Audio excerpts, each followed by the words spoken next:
another video game review. Well, Mario, this is your first big adventure on a Nintendo Switch. The main series Mario game we've all been expecting on a Nintendo Switch is finally here, Super Mario Odyssey. I mean, look at this game. Doesn't it just look amazing? I mean, the box art is just remarkable. But you know what? I actually got this game the day it actually came out, and I've played it a lot. I mean, I've played this game all day, and it's impressed me like no other main series Mario game has done before.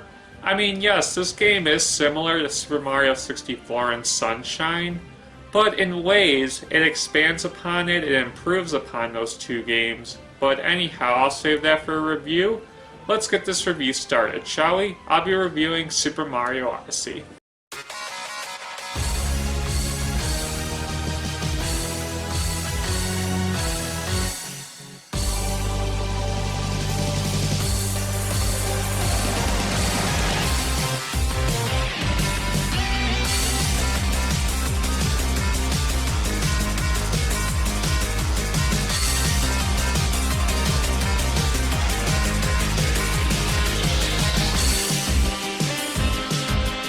Oh heck yeah, this Super Mario Odyssey video game is so awesome. I really enjoy my Nintendo Switch.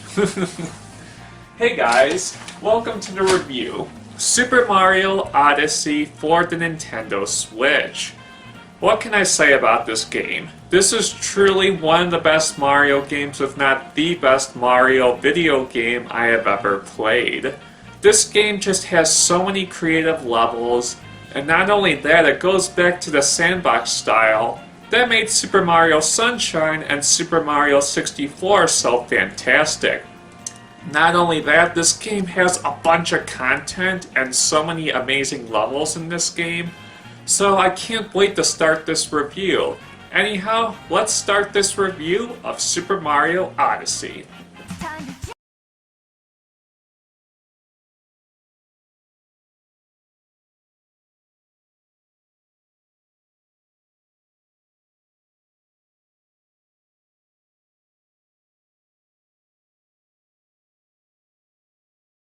Super Mario Odyssey for the Nintendo Switch. For somebody who has enjoyed past Mario games like Super Mario 64, Super Mario Sunshine, and also Super Mario Galaxy, I have come to respect what type of game Super Mario Odyssey aspires to be. The last big Mario game before Odyssey was 3D World, and 3D World was nothing like the main series Mario games before this one. So when Super Mario Odyssey came out, I really didn't have high expectations, but man, after seeing that trailer back in January, and after seeing the E3 trailer in June, I have truly come to enjoy what type of game Super Mario Odyssey aspires to be. I get a certain sense of enjoyment and satisfaction that I haven't gotten from a main series Mario game in such a very long time. I am going to explain the development history of Super Mario Odyssey. Super Mario Odyssey was developed for the Nintendo Switch. This game, based on how well it looks, I mean the game just looks marvelous with such great detail. I can speculate it was probably in development for a very long time. I don't know if it was developed as long as Breath of the Wild. That game was developed for over 3 years based on what I've researched, but you can tell that a lot of care and detail was put into this game. After the game came out on October 27th, 2017, it became one of the best-selling games on the Switch. This game has gotten massive praise, and I agree with most of those people that this Mario game is literally fantastic.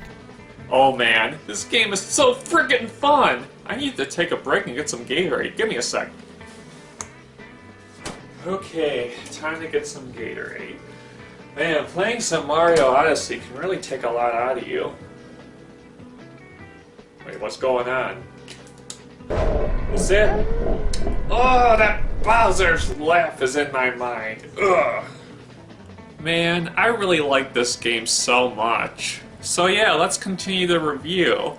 I am going to explain the story of Super Mario Odyssey. I must say, the story in Super Mario Odyssey is very creative. It isn't on the cinematic level of Sunshine, but it isn't as bare bones as the new Super Mario Bros. And Super Mario 3D World games. I must say, every cutscene in this game is very enjoyable, and it fits the Mario charm so well. The story is that Bowser wants to marry Princess Peach. I guess this son of a bitch didn't want enough wedding time in Super Paper Mario, but that's besides the point. Bowser stomps on Mario's hat, and Mario is without a hat. But then we are introduced to a new character in the Mario series, Cappy, who is pretty much your companion throughout the entire game. Cappy is a character that is a means to add a new gameplay twist in the Mario games, just like how Flood added a new gameplay twist in Sunshine. I like Cappy as a character,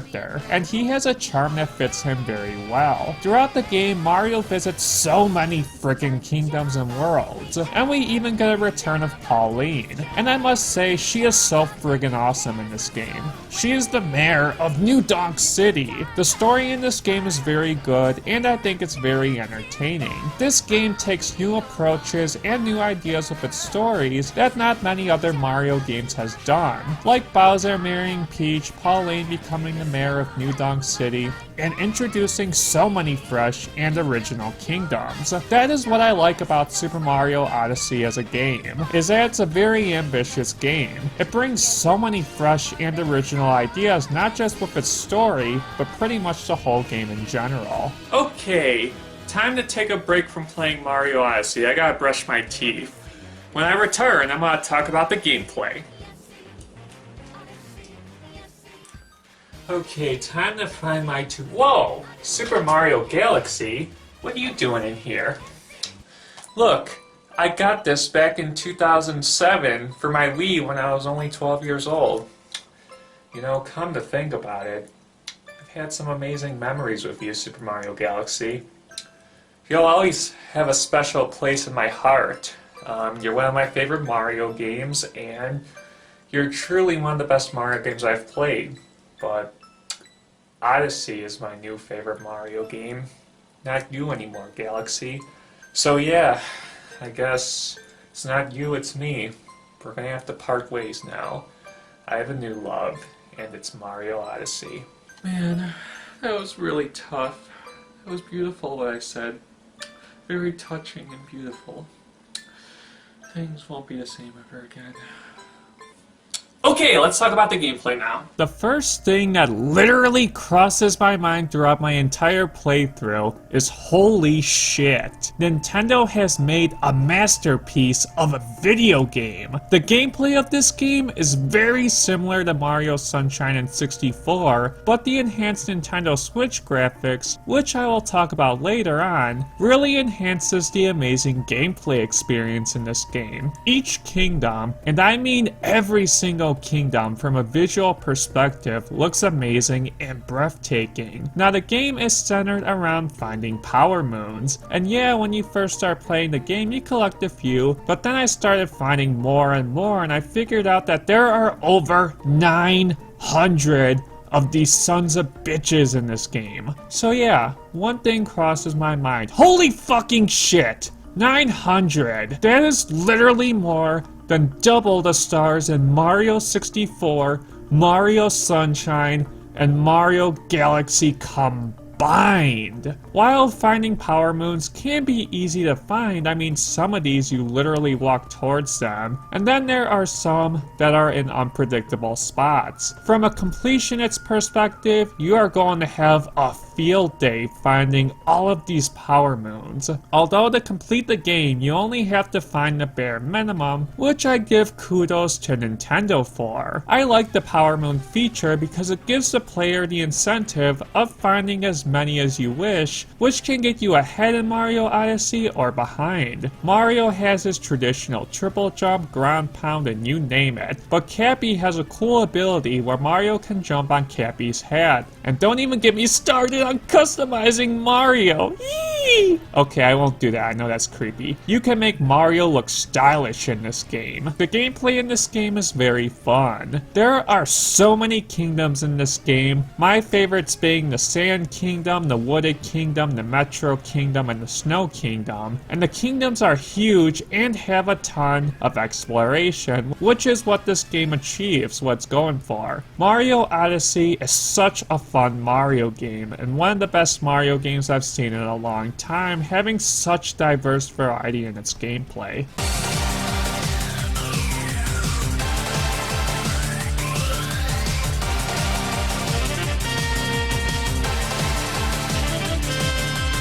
Next time on Mr. Wii Reviews, Mr. Wii will review Diddy Kong Racing for the Nintendo 64.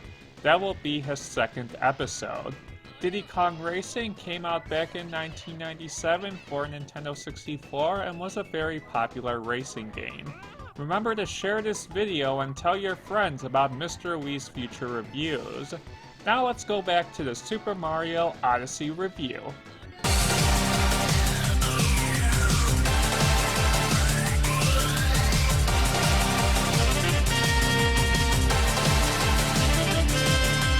Oh my goodness, that boss fight was awesome. You know what? I'm kind of sad again. There's another Mario game I really like a lot that has really given me some fond memories. Give me a sec. There you are, Mario Party 2. Look, it's my old copy of Mario Party 2. Man, me and this cartridge have been through everything. The awesome friendships, the parties I've had as a kid, the alone times after school playing this game so much. I was 5 years old when I first got this game in 2000. We've been through so much together, through thick and thin, just like how I was with Galaxy. But I'm sorry, Mario Party 2. It's not you, it's me. Mario Odyssey is my new favorite now. Okay, I'm gonna talk about the graphics of Mario Odyssey now. I just have one question. How, Nintendo? How the heck did you do it? How did you make this game look so polished and so beautiful? There are people out there that say, oh, the Nintendo Switch isn't as powerful as the PS4. And to their credit, yeah, you're right, but Nintendo still did a pretty damn great job making this game look beautiful inside in and inside out. Hell, even the little things like the water and snow on Mario, and little details like Mario's animation in this game just speaks volumes for how much time went into developing this game. And it looks awesome. Every kingdom in this game, whether it be the Metro Kingdom, the Snow Kingdom, the Sand Kingdom, every kingdom stands out so differently. And whenever I would explore a new kingdom, it felt like a gift and a reward knowing that I had a new awesome kingdom to explore. The visuals in this game are amazing, and that alone really makes this game awesome. Haha, I just beat another level in this game. Awesome. Is the door knocking? Whoa, no friggin' way. This DVD? Whoa, this just came out of nowhere. The Super Mario Bros. Super Show. Yeah, this is not nearly as good as Mario Party 2 and Mario Galaxy. I mean, this show came out in the late 80s, early 90s, and it just sucked. Like, this show just sucked, but hey, that rap intro is pretty funny. With the Mario Brothers and plumbing's a game, we're not like the others who get all the fame. If your sink is in trouble, you can call us on the double. We're faster than the others, you'll be hooked on the brothers. Yeah, I've had no attachment to this whatsoever. Okay, let's continue the review, shall we? There is one cool new feature in Mario Odyssey that I forgot to mention. Mario can use Cappy to turn into enemies themselves. Mario can turn into Goombas, Koopas, a freaking T-Rex, you name it. I really find this cool because it adds a whole new dimension to the gameplay, making it so much fun. This game also has really fun mini games. I mean, there's a snow race, a jump rope game, a race car game, and you can actually post these on the Nintendo Switch online. I mean, let me tell you right now, I'm nowhere near the leaderboards, but that's besides the point. These mini games were a lot of fun, and I can tell you right now, they were definitely a joy to play. The jump rope game is addicting as all heck. I mean, I jump rope 500 times. I mean, that's just preposterous if you tell me. This game also has so many creative and interesting boss battles. Mecha Wiggler was a lot of fun. There were so many other fun and creative boss fights as well in this game. They also made the Bowser boss fight stand out so differently this time, which I give a ton of credit for Nintendo to do. Super Mario Odyssey has so many interesting features in this game, and I can tell you right now, this is easily one of the best Mario games I've ever played. I am going to talk about a few of the things that kind of bothered me about Super Mario Odyssey. Don't worry, these are small complaints. Even though Super Mario Odyssey is a really good game, there are a few things that bother me about the game. These reasons are very small and it doesn't affect the overall quality of the game that much. For starters, where the heck is Luigi in Super Mario Odyssey? Well, I know he wasn't in 64, he was in Galaxy though, but I feel it would have been awesome to play as Luigi. Also, what bothers me about this game, like I said, this is just a minor complaint, but there is no hub world. This is just a small complaint since there are so many open world levels, but 64 had Peach's Castle and Sunshine had Isle Delfino. It would have been cool to have a hub world in this game. Like I said, these are small complaints, and in my opinion, the game is still beyond fantastic. Don't worry, my Mario Odyssey. There is still plenty of great positives to talk to you about. This game is such a great game for the Nintendo Switch. Okay, let's talk about the positives, shall we? The biggest positive for me throughout my entire playthrough of Super Mario Odyssey is just how much content is actually in this game in general. We have so many awesome kingdoms. Being able to customize Mario is just friggin' awesome. I like how they added the Super Mario 64 Mario costume, which just makes me feel appreciative as an old school Mario fan. And really, just the amount of boss battles and all the different kingdoms and all the power moves you collect. There's just so much content in Mario Odyssey, it's just mind-boggling. Mario Odyssey is a game that just has so many different components of fun and amazing gameplay. And really, no doubt, this game will be a gem for decades to come, even later on in the following years. So, what are my final thoughts about Super Mario Odyssey? Wow, Nintendo. Holy shit. Holy fucking shit. Nintendo, you did it. The last main 3D Mario game you made was Galaxy 2. When I saw Super Mario 3D World back in 2013, I started to lose hope that we would not see a 3D Mario game ever again like we wanted. But after buying this game and playing it, I get a certain sense of enjoyment and fun that I haven't gotten in a main series Mario game in the last 10 to 15 years. Super Mario Odyssey not only improves upon the past main series Mario games like 64 and Sunshine, but oh my goodness, this game expands upon those games. It brings so many fresh and original ideas towards those games, and really, this is my second favorite Mario game in the entire Super Mario series, and hell, I'll probably go as far as saying this is definitely in the top 5 of my favorite video games of all time. This isn't just one of the greatest Mario games I've ever played, but this is one of the best video games I have played in a very long time. This game just has so many open worlds, so many amazing boss battles, so many power moves, so many amazing secrets and sub-areas. I could go on and on explaining what I enjoy about Super Mario Odyssey. Super Mario Odyssey is a game that amazes me every single time I play it.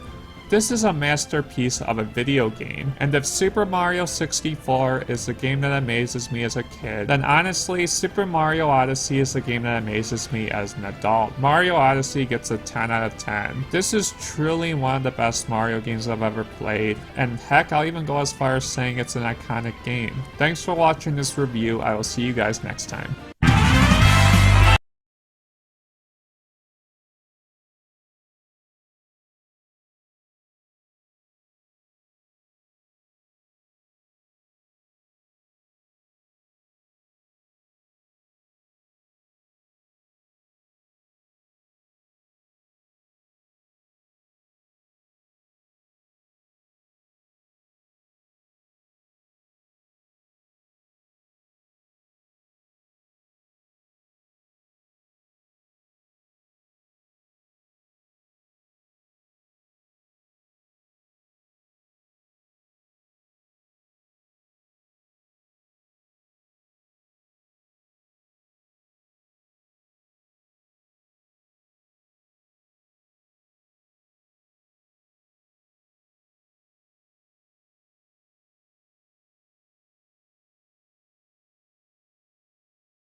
Sweet, another video game review. This is gonna be so much fun.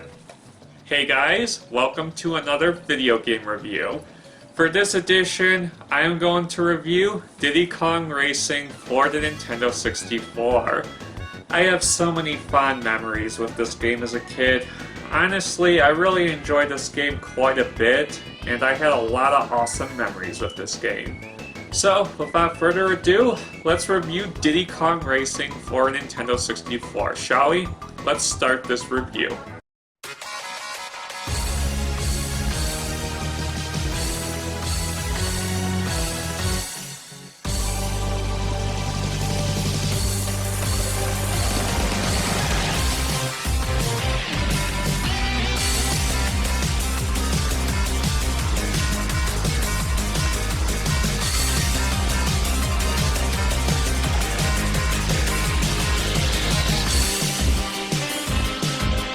Hey guys, welcome to the review. Diddy Kong Racing for the Nintendo 64. This game was developed by Rare and came out on the Nintendo 64 back in 1997.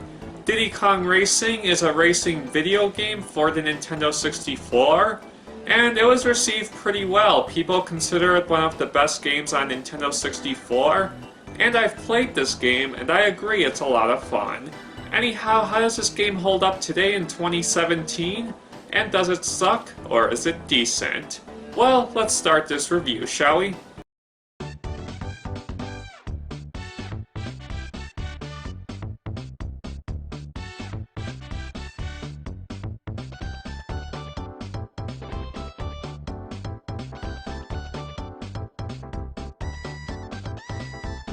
Diddy Kong Racing. This game is a very fun game to play. So many awesome tracks, being able to play as many awesome and unique characters in this game like Conker and Banjo, who would appear in their own games on the Nintendo 64 respectively, and possibly the biggest reason why this game stands out so differently compared to Mario Kart 64 is one big reason. This game has an adventure mode. I will touch base on why I believe that is the game's biggest strength later on in the review. This game has a lot of amazing modes: the time trial, the bosses, the multiplayer. This game has a lot of variety for a racing game, and that is definitely in the game's favor. I am going to talk about the development behind Diddy Kong Racing. Diddy Kong Racing has a really unique development history. Development on this game began after Killer Instinct 2. However, due to Banjo-Kazooie being delayed in development, Rare wanted a AAA game out by Christmas in 1997. Thus, Diddy Kong Racing ended up coming out in North America on November 24th, 1997.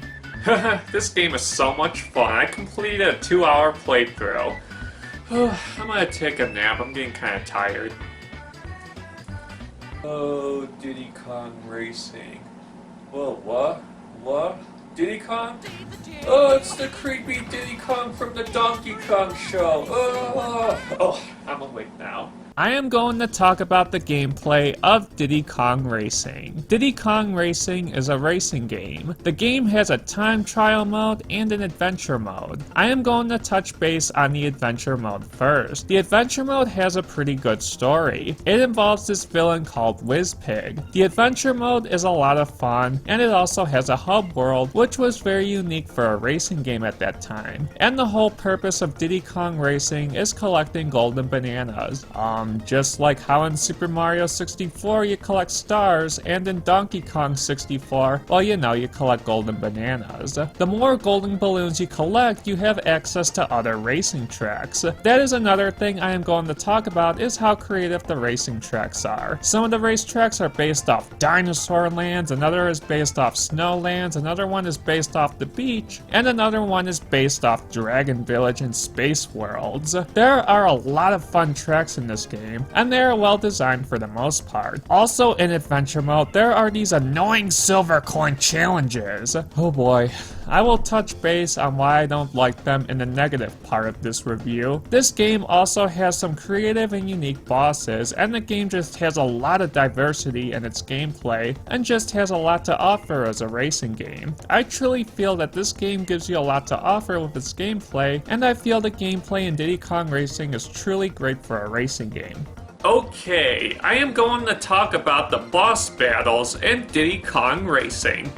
The boss battles in Diddy Kong Racing are very enjoyable. The Triceratops boss was a pretty cool boss. I like how when you face them the second time, they are much harder. Not only that, the bosses throw projectiles, making the boss fights much harder. The structure of the boss tracks themselves are really cool. The Triceratops boss, you ascend up a mountain, and the Dragon boss, you use a plane to fly past him. The Octopus boss, you use a float to get past him. These boss battles were very creative.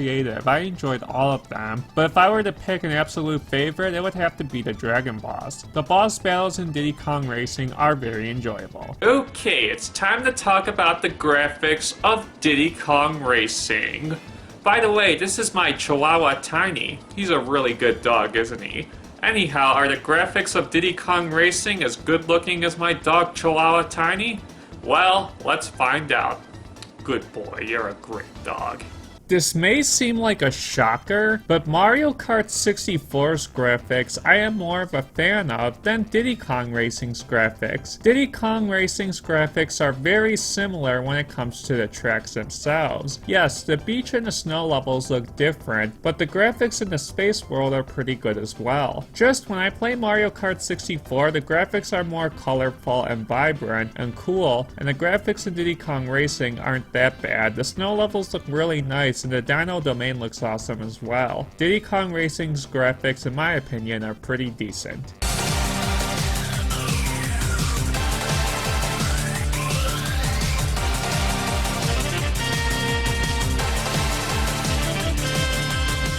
Next time on Mr. Wii Reviews, Mr. Wii will review The Legend of Zelda: Ocarina of Time. This video game review will be review episode 3, so stay tuned.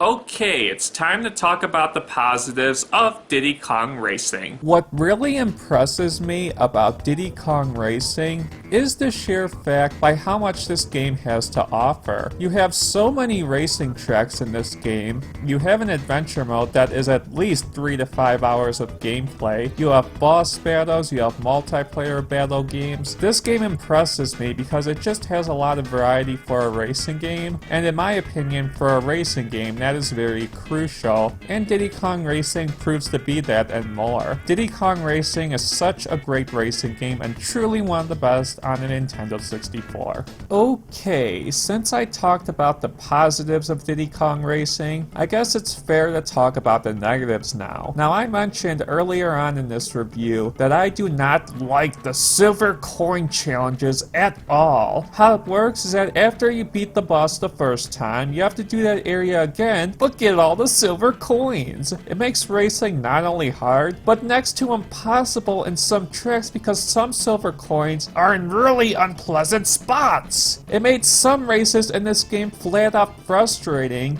and while some see it as creativity, I see it as pure annoyance and frustration. Now, this is a mid-level problem with the game since they appear so much, but still, this is still a very good game. But I really had to discuss it since it somewhat affects my experiences as a kid and nowadays playing this game.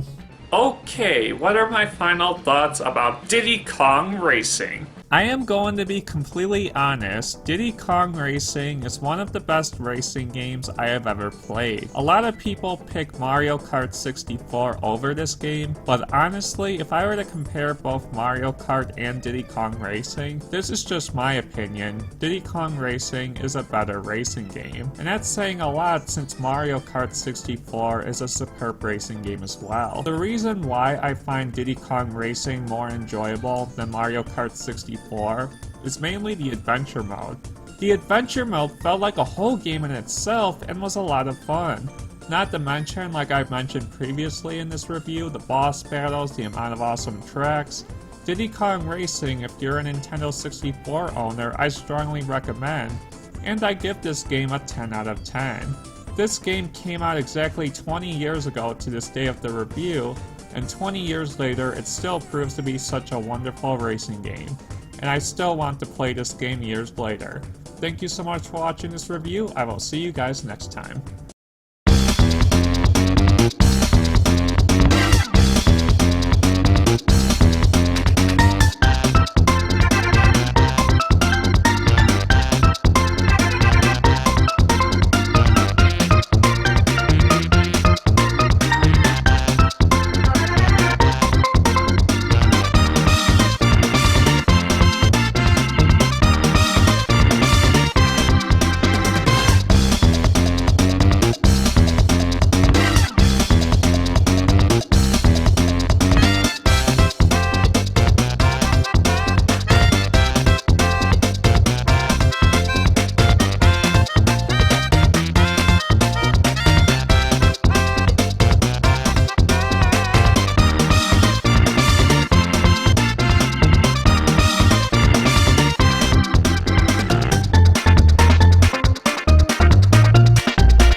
Sweet, another video game review. I'm excited. This is gonna be an awesome review. Hey guys, welcome to another video game review. For this edition, I shall be reviewing The Legend of Zelda Ocarina of Time for the Nintendo 64. Man, what can I say about this game? Fans, including myself, consider this Zelda game one of the best Zelda games of all time. And that's highly debatable now since Breath of the Wild just came out. But anyhow, I have played this game as a kid, and I've still played this game nowadays, and I truly enjoy this game, and I'll go more into detail as to why I enjoy this game in this review today. So yeah, let's get started, shall we? I'll be reviewing The Legend of Zelda Ocarina of Time.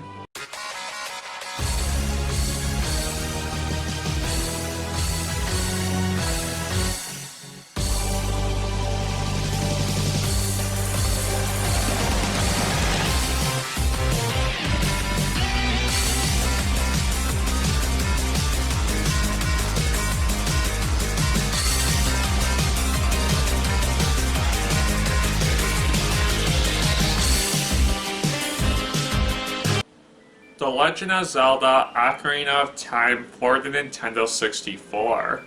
What can I say about this game that hasn't been said a million times? Fans have been considering this game to be the best Zelda game in all of the franchise. And not only that, people consider this video game one of the best video games ever made. The Legend of Zelda Ocarina of Time had such a huge impact on video games when it came out, honestly, because this game just had a deep story, this game had a huge adventure, this game was also the first 3D Zelda game that came out, and truly changed the franchise forever. So The Legend of Zelda Ocarina of Time was an important direction to go in the Zelda series. But the question is, did The Legend of Zelda Ocarina of Time make the shift to 3D as well as other Nintendo games like Mario, Kirby, and Pokemon? Well, we'll find out in this review today. So without further ado, I'll be reviewing The Legend of Zelda Ocarina of Time.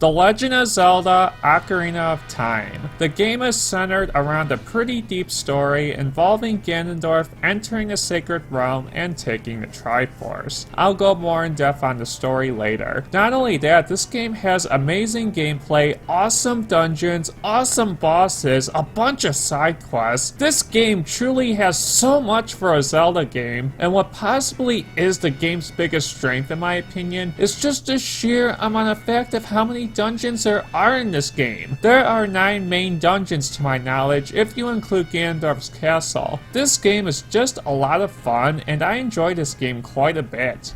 Okay, I'm going to talk about the development history of this game. The Legend of Zelda Ocarina of Time was developed concurrently with Super Mario 64. Nintendo decided to release Super Mario 64 as a launch title and decided to release The Legend of Zelda Ocarina of Time later on the Nintendo 64 DD. We all know the story with the Nintendo 64 DD. It was pretty much a flop and a failure. Because of that, Nintendo decided to release the game on the actual Nintendo 64, and the game came out on November 21st, 1998. When it comes to The Legend of Zelda in general, the story is a huge aspect of almost every Zelda game, and The Legend of Zelda Ocarina of Time is no different. Let's touch base on the story of this game, shall we? Your journey begins with your fairy Navi, who is your companion throughout your entire journey. Link embarks in the Great Deku Tree to unlift the curse that was put upon him. The Deku Tree gives him the spiritual stone and says that it was too late, and the tree ends up dying. Link then finds Princess Zelda, who says that Ganondorf wants to take over Hyrule. Link then goes to Goron Mountain to get the other spiritual stone of fire, then goes to Zora's Domain and gets the third spiritual stone. It is too late, As Ganondorf chases after Zelda, who runs away with Impa, Link uses the Ocarina of Time to enter the sacred realm, but he ends up sealing himself for 7 years. During that time, Ganondorf enters the sacred realm, steals the Triforce of Power, and completely takes over Hyrule. Now Link, older, must go awaken the other sages and go to different temples to stop Ganondorf's plans once and for all. I really enjoyed the story in this game. The story was really good in this game. It was entertaining throughout almost the entire game. And really, this is a story-driven Zelda game done really well. And I've played a lot of Zelda games. I really enjoy Majora's Mask story. I really enjoy Link's Awakening story. But if I were to pick one that really kept me engaged, it would probably have to be Ocarina of Time. Okay, let's talk about the gameplay of The Legend of Zelda Ocarina of Time now. The Legend of Zelda Ocarina of Time is such a fun game. Now the game is a story progression game, but throughout the way the dungeons you visit are so much fun. This game has so many awesome boss battles, there are so many great areas to visit, and you can get so many different items along the way. Not only that, this game has a lot of side quests, and these side quests are also optional, which is nice. It could be changing a certain type of weapon or getting heart pieces, you name it. This game truly has so much to offer. And not only that, Link's abilities are also very good in this game as well. He can use bombs, arrows, he has his sword and shield, and he is very versatile in this game. Now the game starts off with you as young Link exploring the first 3 dungeons, inside Great Deku Tree, and then there's the Goron and the Zora dungeons. Now these dungeons were a lot of fun, and the Great Deku Tree dungeon is a great way to introduce the future dungeons coming up. The only complaint I have about the dungeons is that most of the time they take over an hour to beat, so patience is really expected out of the player. When you're Adult Link, there are 5 dungeons, and what I really like about Adult Link as well is that you can get Epona, which makes traveling so much faster. This game offers so much with its gameplay. This is such a fun Zelda game. It has side quests, weapons to get, bosses to fight. This game truly is one of the biggest Zelda games in the series.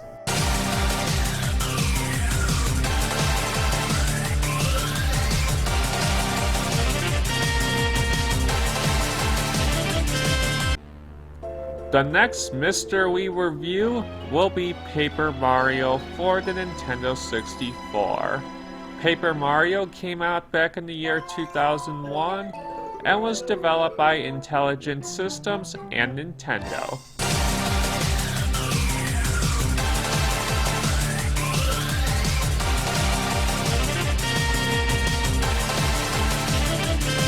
There's one really cool aspect of The Legend of Zelda Ocarina of Time, and that has to be the boss battles. I'm serious, the boss battles in this game were very enjoyable. Each boss battle felt very different, and each one stands out so differently from one another. My favorite boss battles are against Ganondorf and Volvagia. I also enjoy King Dodongo as well. Out of all the video games I have played, The Legend of Zelda Ocarina of Time has the most creative boss battles I have seen from a video game, and trust me, that's saying a lot. Okay, it's time to talk about the positive aspects of The Legend of Zelda Ocarina of Time.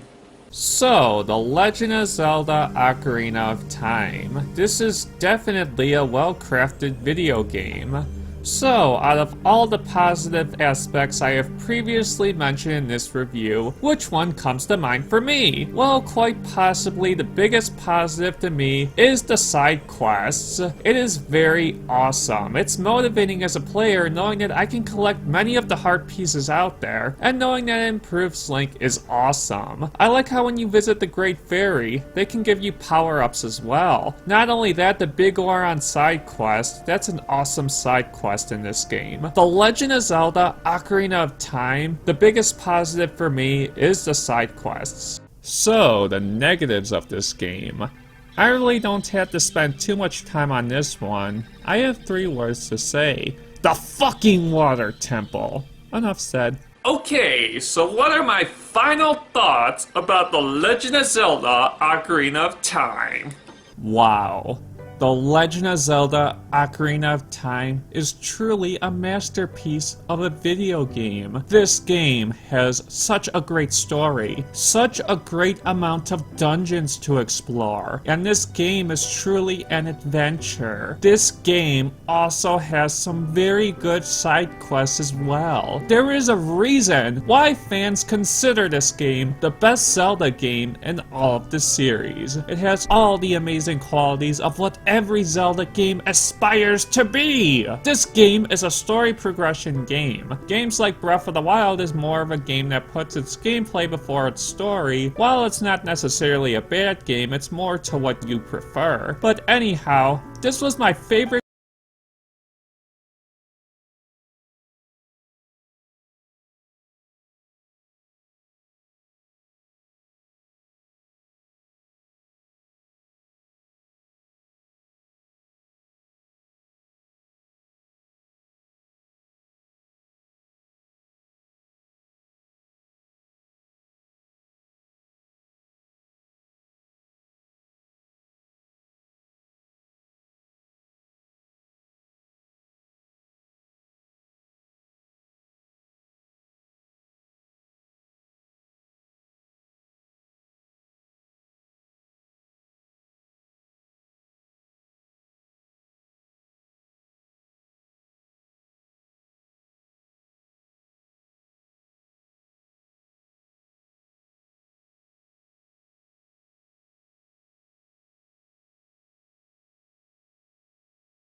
Yes, another video game review. Awesome. What game will I review today? Hey guys, welcome to another video game review. For this edition, I will be reviewing Paper Mario for the Nintendo 64. Oh my goodness, as a kid, I used to play this game all the time. Actually, out of all the Nintendo 64 games I played this one the most, quite honestly. And I have a special attachment with this game as a kid and even as an adult nowadays. So yeah, let's start this review, shall we? We'll be reviewing Paper Mario.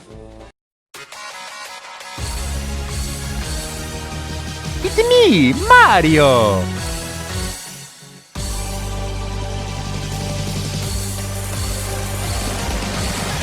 Yay for me, Luigi!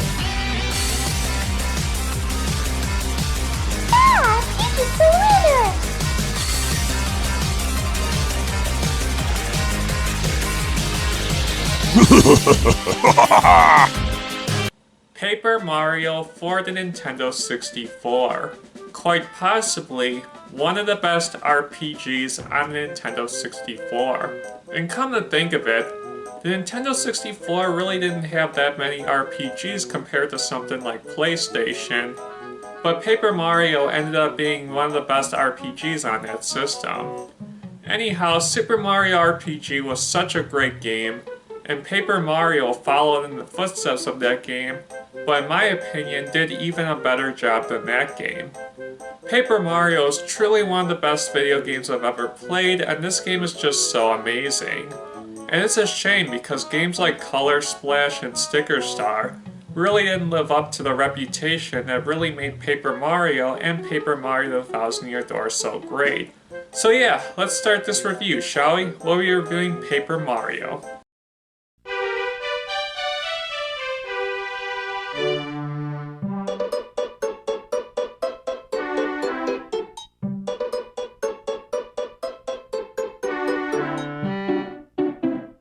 Paper Mario for the Nintendo 64. This game is a very fun game, having 8 chapters, an amazing story, interesting characters, and amazing gameplay. This game is an RPG, but giving you the action commands and also leveling up and letting you decide how you want to build Mario, and not to mention the amazing badge system. Gives you many options as to how you want to play through the game. This game is a lot of fun. It has so many awesome and amazing worlds to visit, and not to mention the fact that the story in this game is wonderful and truly what makes this game shine. I am going to talk about the development history of Paper Mario, and I must say Paper Mario's development history is quite unique. Now, as most of you guys are probably aware, Paper Mario borrows some of the elements that made Super Mario RPG for the Super Nintendo such an outstanding game, and Super Mario RPG is an all-time classic. Square left in 1997 to make games for the Sony PlayStation because Sony had huge storage on discs and Nintendo pretty much used cartridges which had low storage. So Square was like, what the hell? We're not gonna put Final Fantasy VII on this crappy low storage cartridge. We're gonna go to Sony where we could put this huge game on huge storage. Pretty much a no-brainer if you ask me. So Square ended their relationship with Nintendo, and from there on out, Square started their relationship with PlayStation,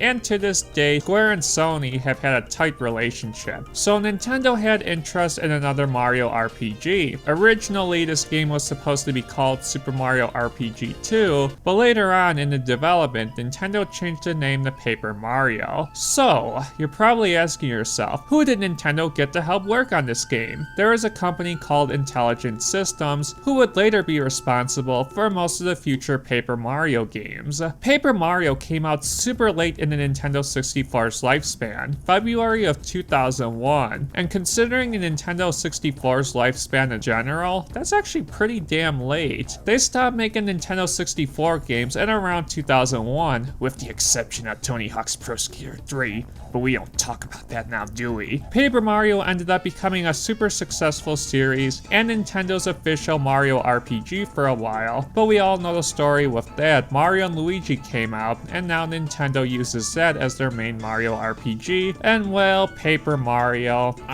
It's best we don't talk about Paper Mario nowadays, now do we? Okay, it's time to talk about the story of Paper Mario. I truly enjoyed the story in this game. The Paper Mario games have always had very entertaining and fleshed out stories, and to a certain degree, I sometimes have more fun watching the cutscenes and listening to the dialogue than I do with the actual gameplay itself, which I will get to after talking about the story of this game. So, what is the story of Paper Mario? 7 star spirits watch over a powerful belonging called the Star Rod. Not to be mistaken by a Star Rod in Kirby's Adventure. Oh my bad, wrong game. Bowser steals the Star Rod and imprisons the 7 star spirits, sending them to different lands where Mario cannot find them. So Mario is invited to Princess Peach's castle, and Bowser beats the fucking shit out of Mario since he has the Star Rod. Cheater. Mario days later wakes up and finds out that he must rescue the 7 star spirits and stop Bowser once and for all. Will Mario be able to rescue the 7 star spirits and use their powers to counter Bowser's menacing Star Rod? Play the game to freaking find out. Okay, it's time to talk about the gameplay of Paper Mario now. Paper Mario is such a big video game, especially in the Mario series, so there's a lot to cover. I must say, for my entire playthrough of this game, as a player, I feel satisfied. I feel that every single time I play this game gives you so much incentives, whether it will be leveling up Mario, or finding star pieces, or learning new Star Spirit attacks, or obtaining many of the awesome badges in this game, or even powering up your partners. Paper Mario as a game offers so much to the player to grow Mario and your partner's abilities, and that as an RPG is crucial, and Paper Mario does it so well. Throughout the game, you visit many areas as the game is divided up into chapters. Each Star Spirit you rescue has its own chapter, and this is where we are introduced to sub-stories. I had fun interacting with the Koopas in Koopa Village, or rescuing the Yoshis on Yoshi's Island, or solving the murder mystery in Shiver Island. That one was interesting. This, like I said in the story part of this review, just had so many fresh and unique characters, and that is what is missing from games nowadays like Paper Mario Sticker Star and Paper Mario Color Splash. Not only that, this game has a ton of side quests as well. If I were to pick my most favorite side quest in this game, it would have to be facing the Master. I liked how when you faced him the third time, he was literally super tough. Paper Mario as a game gives so much to the player when it comes to evolving Mario's abilities, and later on in the game, especially that super difficult Bowser fight, what badges you pick and how you build Mario becomes twice as important when fighting Bowser and the other bosses in the previous chapters. As a game, Paper Mario is truly one of my favorites, and I used to play this game all the time as a kid. Paper Mario had some really enjoyable boss battles. Let's talk about them. The boss battles in Paper Mario were very enjoyable. Out of the 8 main boss battles in this game, my favorites are the Koopa Brothers, Crystal King, and Huff and Puff, but the other boss battles were amazing as well. Even the mini boss battles and sub battles still were creative and interesting as well. And considering the fact that this game is built around battling, there are so many multiple and creative ways to defeat certain bosses that adds to Paper Mario's creativity as a video game.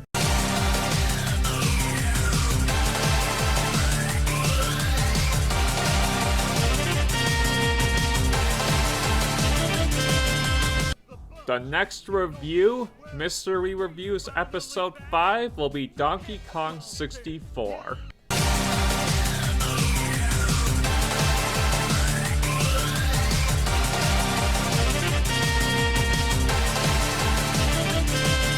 So, what are my final thoughts about Paper Mario? Wow, Paper Mario is truly one of my favorite Nintendo 64 games. I used to play this game so much, and when I finally beat the game when I was 9 years old, I felt so rewarded as a player. This game is truly one of the best video games I have ever played. This game is truly an excellent RPG, and certainly deserves to be a Mario RPG as well. It took the Mario universe we all know and love, and really gave so much more depth to these characters. This is also my favorite portrayal of Bowser in the entire series. Paper Mario has amazing gameplay, amazing story, amazing side quest, a long and amazing adventure, and I give Paper Mario a 10 out of 10. Thanks for watching this video game review. I will see you guys next time.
Sweet, another video game review. I'm excited. I did Diddy Kong Racing several weeks ago. Hey guys, happy almost holidays. I will be reviewing Donkey Kong 64 for the Nintendo 64.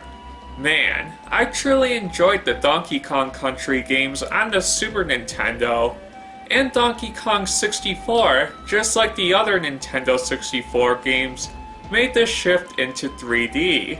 And this game is so amazing, it's literally one of my favorite Nintendo 64 games. So yeah, let's start this review, shall we?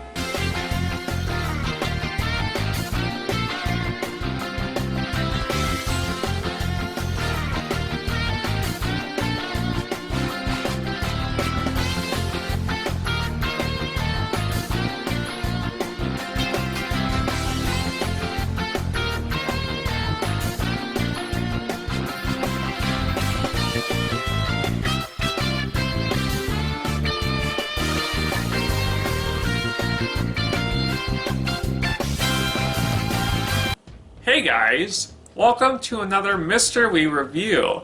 For this edition, I will be reviewing Donkey Kong 64. Donkey Kong 64. Truly one of the best 3D video games I have ever played. Rare truly made some great quality titles on the Nintendo 64 back in the late 1990s. And this game is very similar to another Nintendo 64 game known as Banjo-Kazooie and Banjo-Tooie. And this game is truly a collectathon. There are so many things to collect in this game. Anyhow, Donkey Kong 64 was received very well, and many fans like myself truly enjoy this game. And it's a shame too, because they truly haven't made any follow-up 3D Donkey Kong games after this game. And I'd truly like to see the franchise go back to what made Donkey Kong 64 so great. Perhaps on Nintendo Switch? Come on Nintendo, come on, do it. Anyhow, yeah, Donkey Kong 64 is truly a great game, so let's review it, shall we?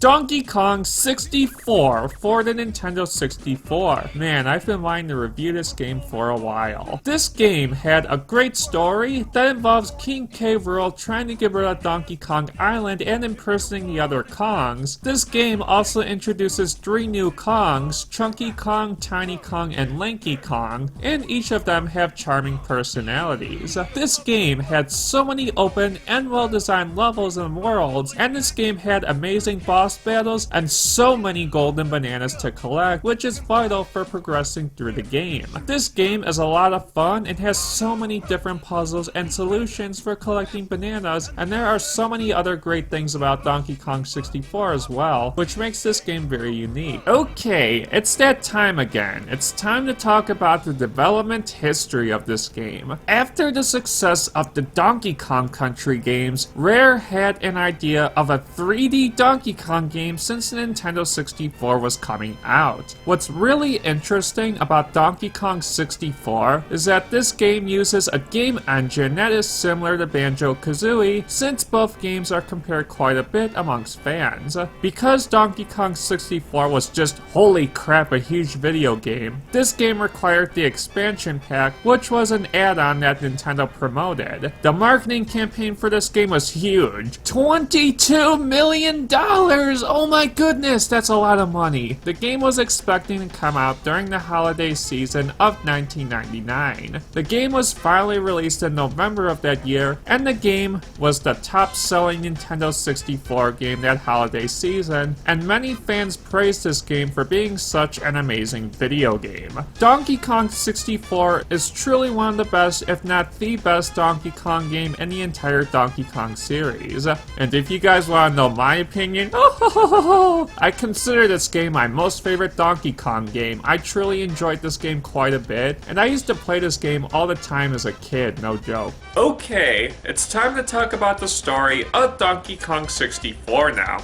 The story of Donkey Kong 64 is that King K. Rool, with his huge King K. Rool ship, has a master plan. I've been waiting a long time for this moment. Soon Donkey Kong and his pretty little island will be no more. So, King K. Rool is trying to build a Blast-O-Matic so he can completely destroy Donkey Kong Island.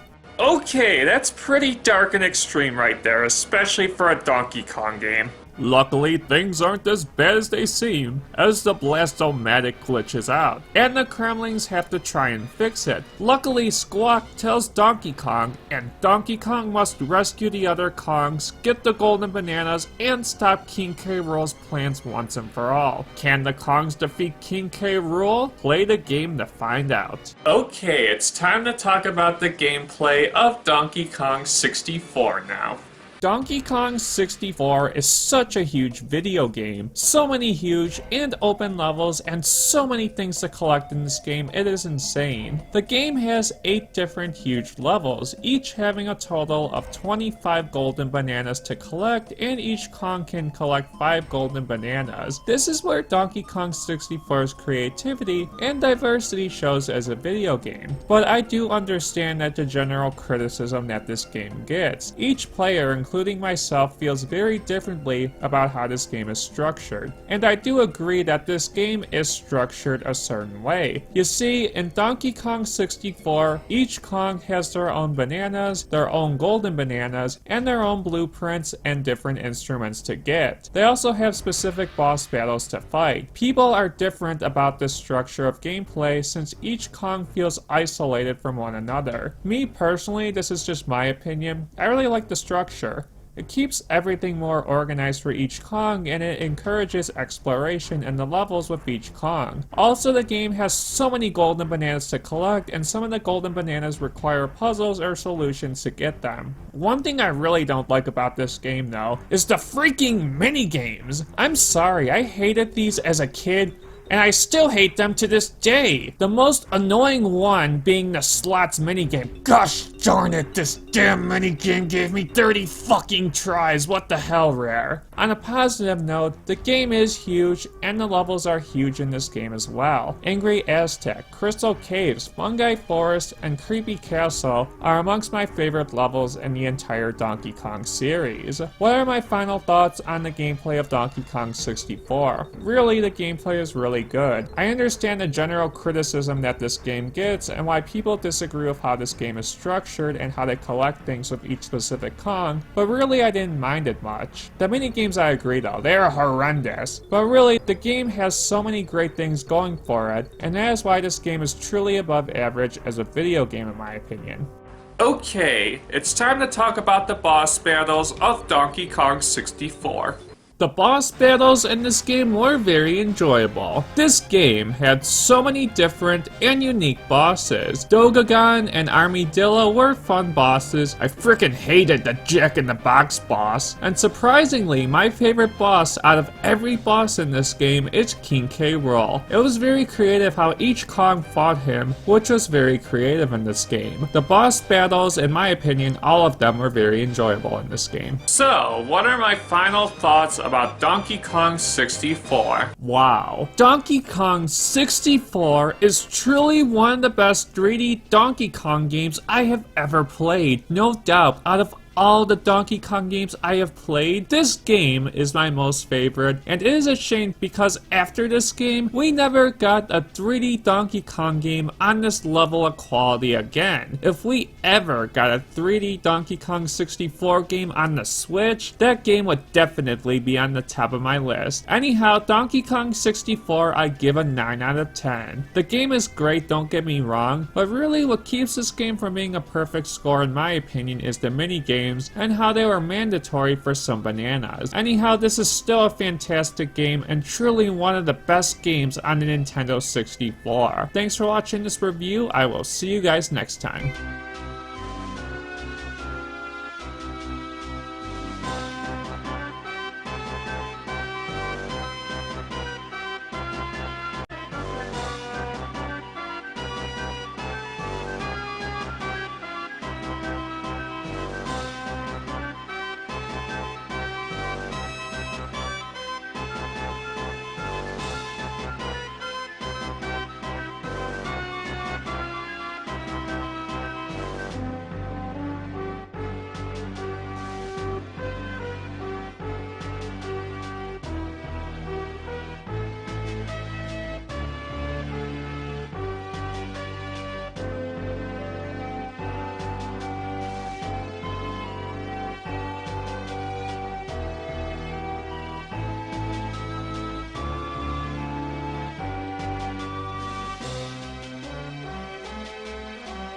Sweet! Another video game review! I'm so excited. I'm actually reviewing a non-Nintendo game in this review. Hey guys! Welcome to another Mr. Wii Reviews. For this edition, I will be reviewing Grand Theft Auto Vice City for the PlayStation 2. Oh boy, this video game is so much fun. The Grand Theft Auto series has a reputation of being one of the most successful series in video game history. Rockstar has made so many great games over the years. And anyhow, what are my thoughts about Grand Theft Auto Vice City? So yeah, let's start this review, shall we?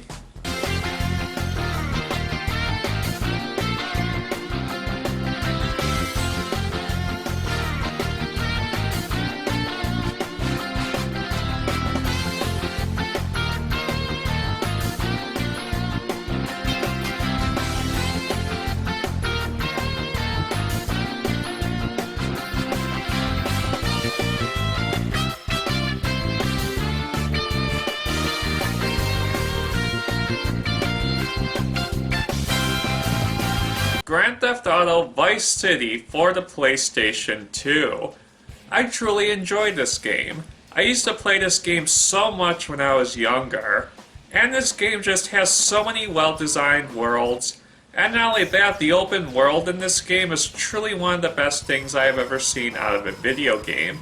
Not only that, this game is awesome, just stealing cars and doing other crazy stuff in this game. Also, I like how in this game the missions are optional, and you can just go around the world and do anything you want in this game. Anyhow, yeah, so let's talk about this game, shall we? I will be reviewing Grand Theft Auto Vice City.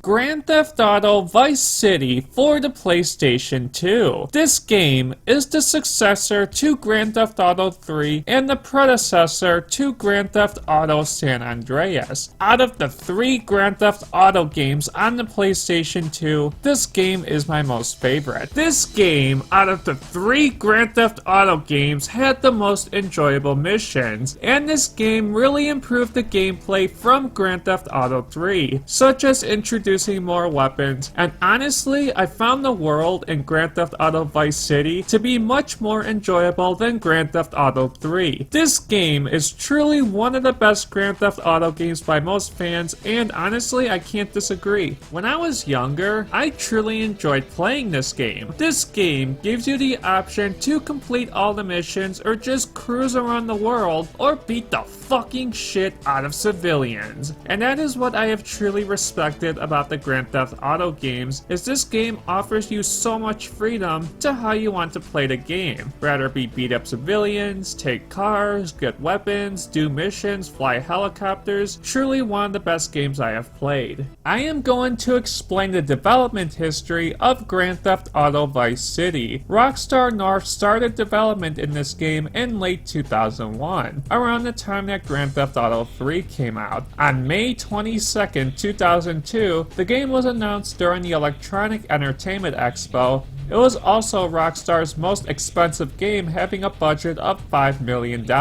However, after this game came out, similar to how Mortal Kombat was back in the 1990s, the game was controversial when released in North America. As you guys are probably aware, this is an M-rated game. Despite that though, the game was very successful. Upon this game's release, Mike Snyder of USA Today said that Vice City raised the bar for video games. Official UK magazine called this game the 4th greatest PlayStation title ever released. Grand Theft Auto Vice City as a video game is truly an amazing game, and me personally, I consider this game in the top 3 of my favorite Grand Theft Auto games. Okay, it's time to talk about the gameplay of Grand Theft Auto Vice City.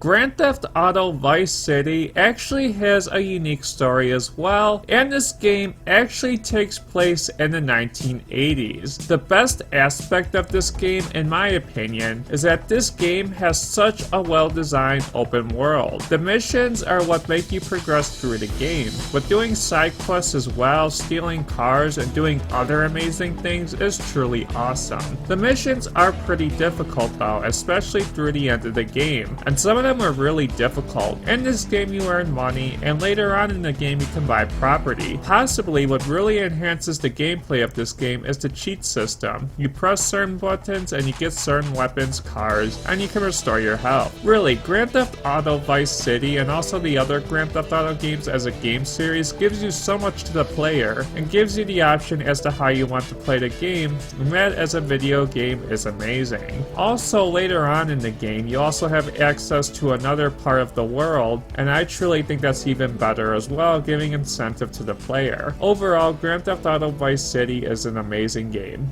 Okay, so what are my final thoughts about Grand Theft Auto Vice City?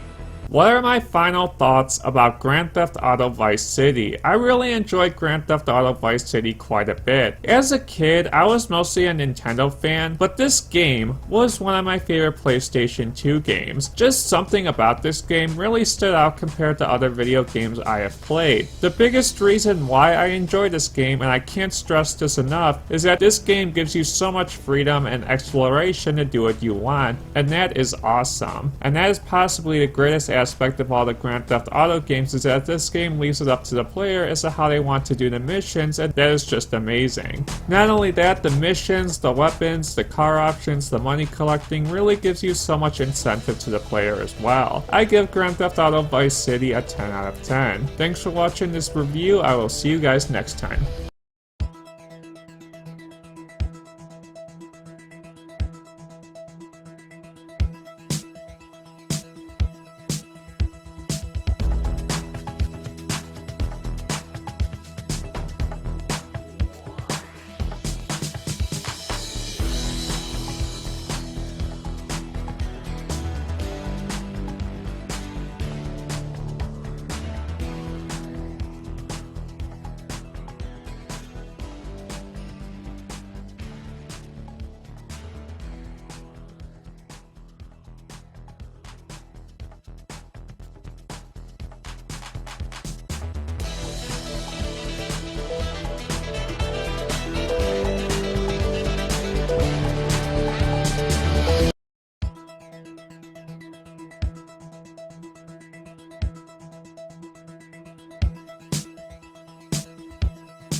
Cool, another video game review. This is gonna be awesome.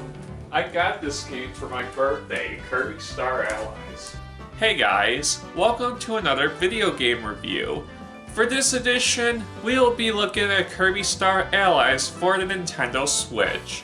I recently got this game for my birthday on March 18th, and I enjoyed this game quite a bit.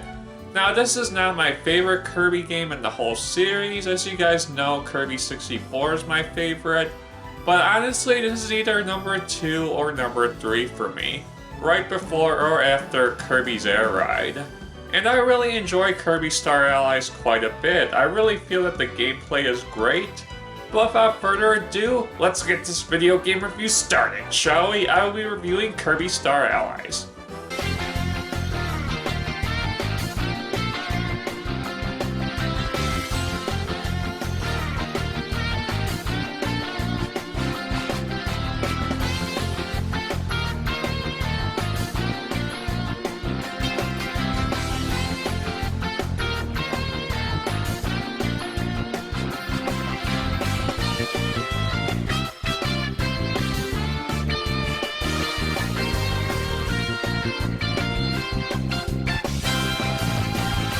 Kirby Star Allies for the Nintendo Switch.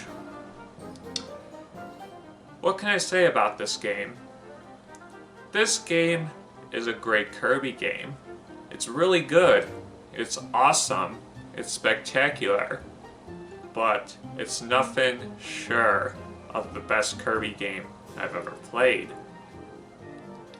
As you guys are probably aware, Kirby 64 is still, despite Kirby Star Allies coming out, Kirby 64 is still my favorite Kirby game. And you're probably wondering why I am bringing this point up again when Mr. Wii, you've already addressed it in the beginning of this video. And that's a good question. The reason I bring this point up is that games like Super Mario Odyssey and games like The Legend of Zelda Breath of the Wild were not only games that were the best video games, but they were games that truly surpassed their predecessors. And games like The Legend of Zelda Breath of the Wild and Super Mario Odyssey were better than games like Super Mario 64, Super Mario Sunshine, Super Mario Galaxy. When gamers talk about games like Super Mario Odyssey and Breath of the Wild, they hold them to such high regard. And honestly, Kirby Star Allies is a great game, don't get me wrong. But it's nothing short of surpassing games like Kirby 64 and Kirby's Air Ride. But that doesn't mean that this will be a negative review. Heck, I got a lot of great things to say about Kirby Star Allies. But there were a few criticisms I actually had with this game as well. So, I've recently done a full playthrough of this game, so I'll go more in depth in this review. Anyhow, this is my review of Kirby Star Allies. Let's get this review started, shall we?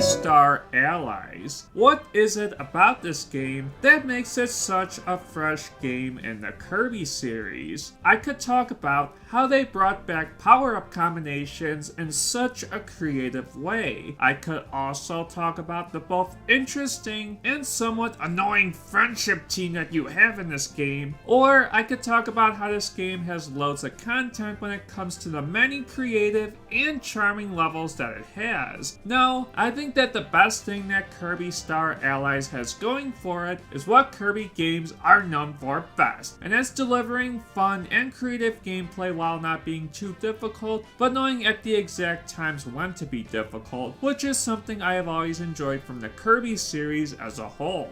Okay, it's time to talk about the development of Kirby Star Allies. Kirby Star Allies was developed by HAL Laboratory, responsible for other great games such as one of the best video games I've ever played, Super Smash Bros. The game was released at E3 back in 2017, and in September, there was more information brought on it on a Nintendo Direct. On March 3rd, there was a free demo of this game, and the game came out on March 16th, 2018. Man, Kirby Star Allies is such a great game. I've played this game for numerous hours already. Now time to talk about the gameplay of Kirby Star Allies.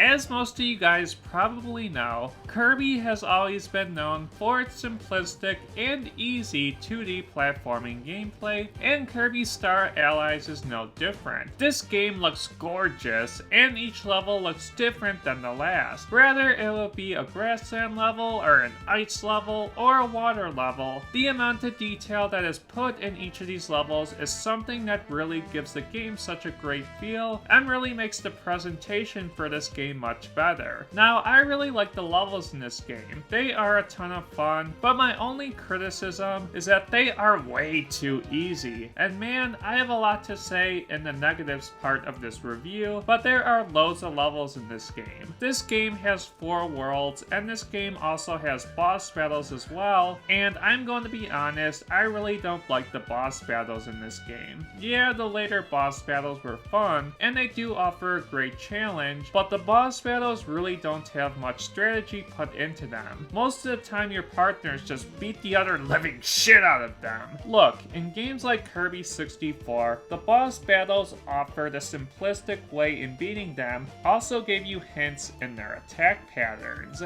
In Kirby Star Allies, their attack patterns are way too unpredictable, which really makes it disappointing in my opinion. Besides that, this game takes about 6 to 8 hours to complete for the most part, and I had a positive experience while playing the entire game, despite the minor annoyances that I had. Overall, the gameplay of Kirby Star Allies is pretty good. Alright, I am going to talk about both the negatives and the positives of Kirby Star Allies.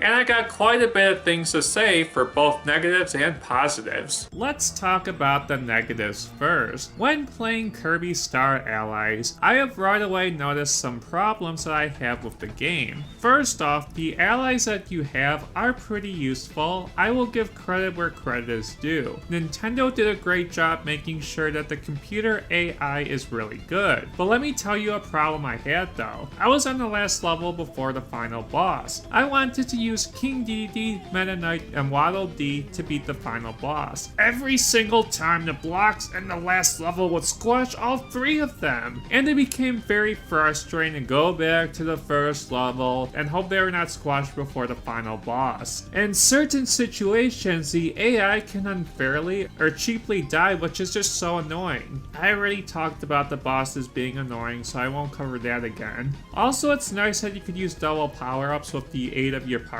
but letting double power-ups be in the game normally, in my opinion, in addition to using double power-ups with your allies, would have given more options to the player. Despite these small criticisms, Kirby Star Allies is still a fun Kirby game, and definitely one of the best Kirby games in years. Okay, now it's time to talk about the positives. This game has a really awesome post-game, which I won't spoil, and the mini-games in this game were so much fun. Heck, I would go as far as saying that they are even better than the mini-games in Kirby 64. I really like the baseball bat game where you hit the meteor into outer space. I like how they added so much extra content in this game and really keeps it from being unique to the other Kirby games, which is awesome.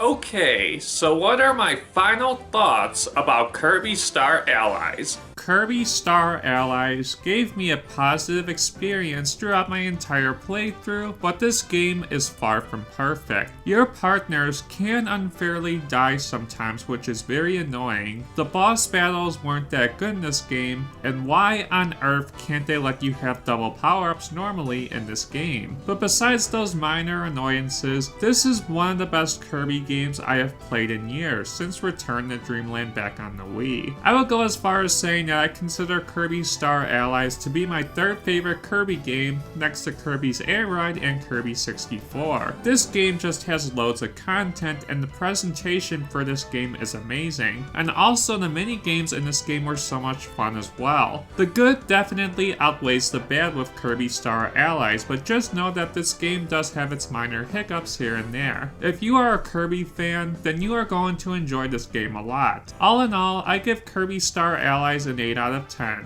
Thanks for watching this video game review. I will see you guys next time. Bye.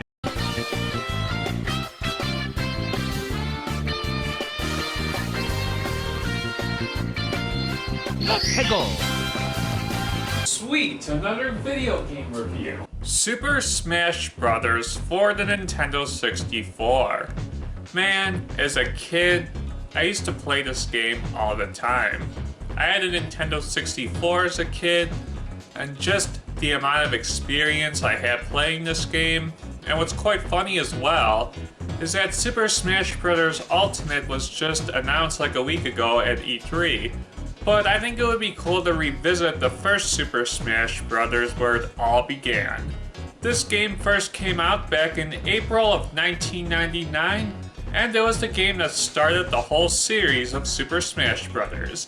So without further ado, let's get this review started, shall we? Super Smash Bros. For the Nintendo 64, the first game in the series. While games like Melee expanded the core gameplay of the original, the core gameplay of Super Smash Bros. Is just amazing. This game is easy to master, but hard to learn, and there are so many different play styles with each character that it makes Super Smash Bros. Such a genius fighting game to pick up and master. The first game was amazing. While this game lacks in content compared to the other games, it makes up for it greatly with its amazing gameplay, and not to mention the fact that the incentive of unlocking the 4 characters in this game adds to the game's replayability. Okay, now it's time to talk about the development of the original Super Smash Bros. Super Smash Bros. Was developed by HAL Laboratory, also responsible for developing the Kirby games. Originally, this game was supposed to be called Dragon King the Fighting Game, but eventually they decided to use Nintendo characters and make it a crossover game. This game was actually a low-budget game when it first came out, but the reception this game got when it first came out was crazy, and became such a successful game on the Nintendo 64. Okay, now it's time to talk about the gameplay of Super Smash Bros.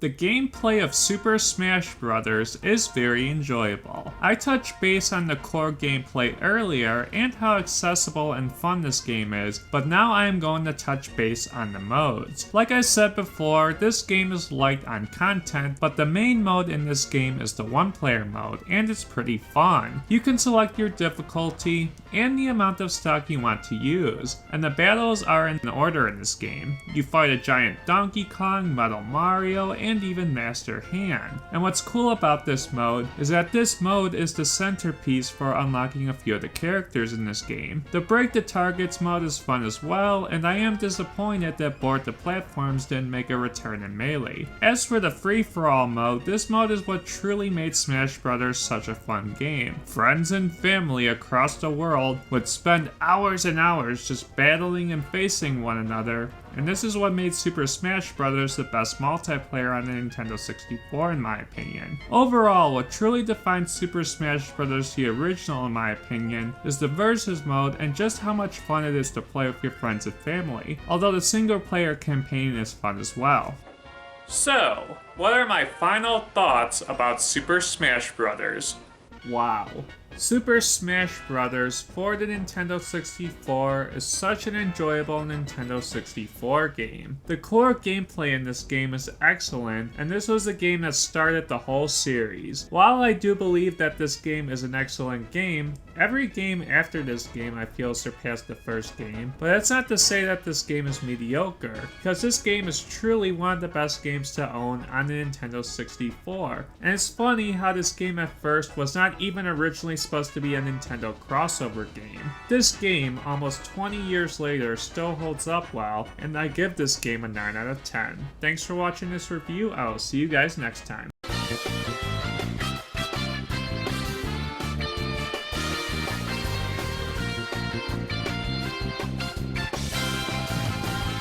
Hey guys, this is Mr. Wii here, and for today's episode, I will be reviewing ARMS for the Nintendo Switch.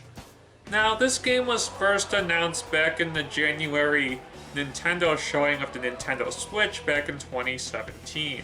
And when I first saw this game, I was a little bit mixed. I didn't think it would be a great game, and I thought that this game was just gimmicking on the Switch's Joy-Con motion controls.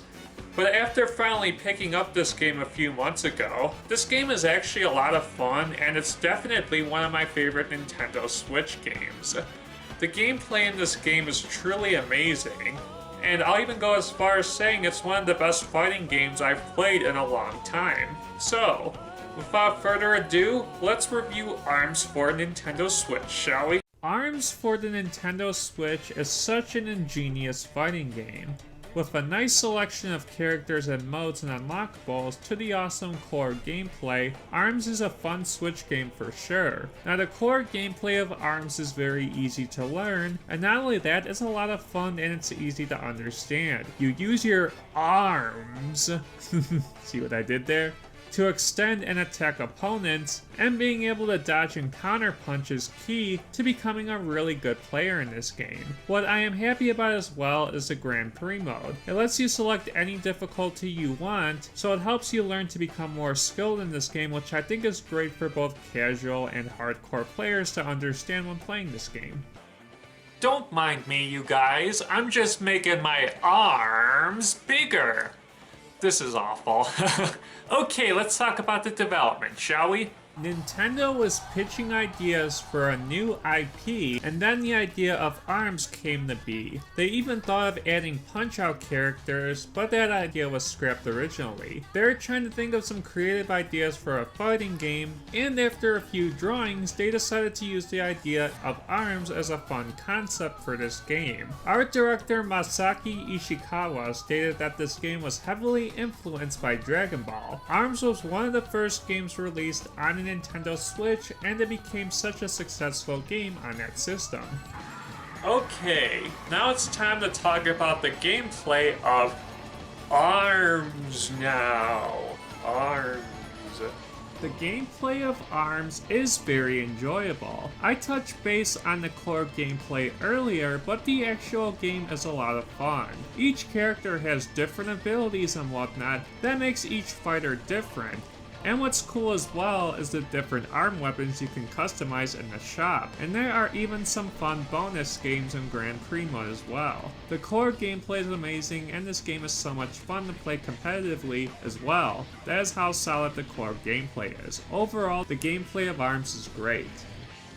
So, what are my final thoughts about ARMS? Overall, ARMS for the Nintendo Switch is a very fun Nintendo Switch game. The core gameplay of this game is truly amazing, and both casual and hardcore players can pick up this game and have a fun time experiencing it. Not only that, this game had an awesome shop as well, and the Grand Prix mode having the difficulties is great. Overall, ARMS is a very enjoyable Nintendo Switch game. I give this game a 9 out of 10. Thanks for watching this review. I will see you guys next time.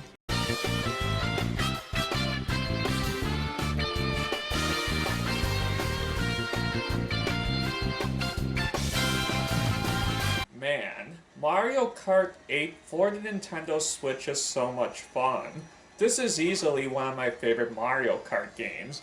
I mean, look at it. This game just looks so awesome. But you know what?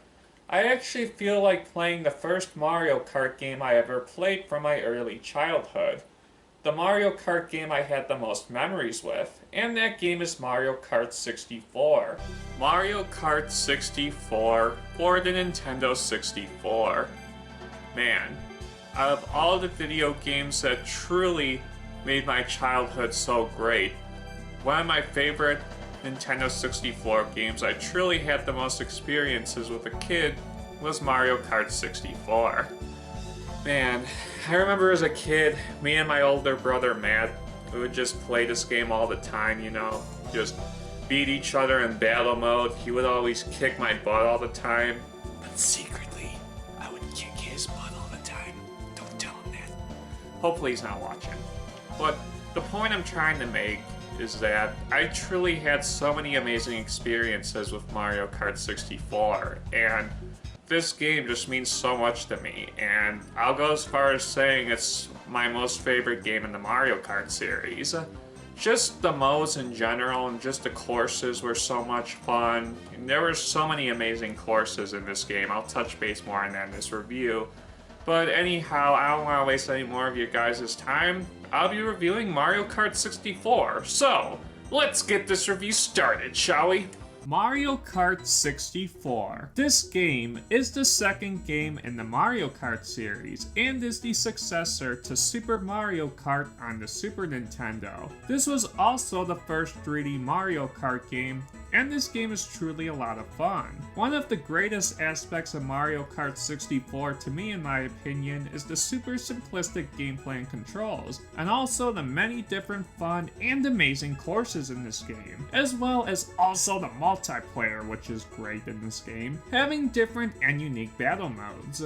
Okay, now it's time to talk about the development of Mario Kart 64. Mario Kart 64's development is actually quite interesting. Development began back in 1995, and this game was originally supposed to be called Super Mario Kart R. There was actually some early footage of the game shown at the Shoshinsuke Software Exhibition in Japan on November 24th, 1995. Hopefully I pronounced that correctly. And what's funny is that Kamek was originally supposed to be in the game, but he was scrapped. Mario Kart 64 was released in in Japan on December 14th, 1996, and then in North America 2 months later on February 10th, 1997. The game sold very well, selling 5.5 million units in the United States.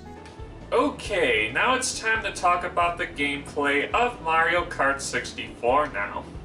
The gameplay of Mario Kart 64 is great. You have the Grand Prix mode, and you have 4 cups: Mushroom Cup, Flower Cup, Star Cup, and Special Cup. And you have 50cc, 100cc, and 150cc. The higher CCs are more difficult, especially 150cc, man that's hard. In Grand Prix mode, the most points you get, you win the cup, and I really enjoy the courses in this game. My favorite courses are Bowser's Castle, Frappy Snowland, and also Rainbow Road. Although Rainbow Road is just too damn long in my opinion, but it was a lot of fun nonetheless. The other courses were a lot of fun too. Time Trial is a great mode just to get the best record, and really, sometimes I just play it just to enjoy the brilliance of all the courses in this game.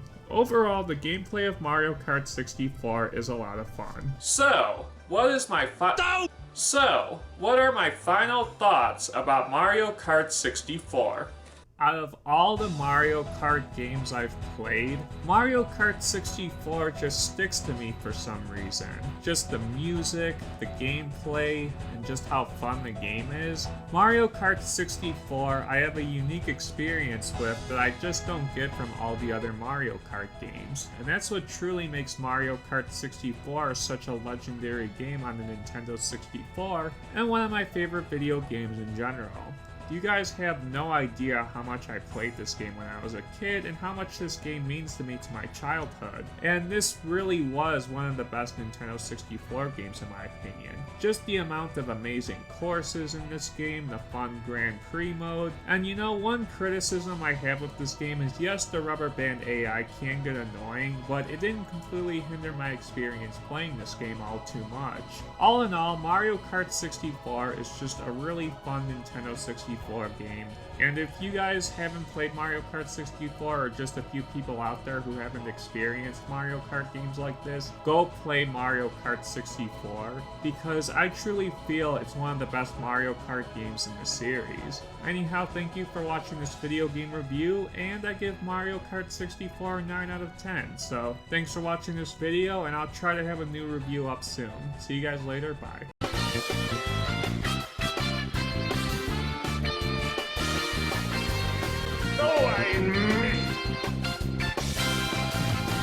Hey guys, how you doing? This is Mr. Wii here, and I'm back with another video game review.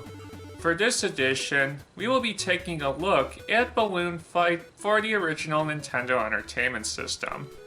I must say that Balloon Fight is definitely an enjoyable video game. Just floating around on your balloon and whatnot is just very fun, and the gameplay is so enjoyable in this game. It's something unique I get from this game that I normally don't get from other Nintendo Entertainment System games. So this game is definitely enjoyable. It's actually quite funny because me and the Redneck Gamer 777 were having comments on the Mario Kart 64 review, and we were talking a little bit, and he actually talked about how he likes to get authentic copies of video games. And what's actually quite funny is back in 2008, I had an original Nintendo Entertainment System, and man, I experienced it all with that system, just blowing on cartridges and whatnot. But it was pretty cool having an authentic Nintendo Entertainment System.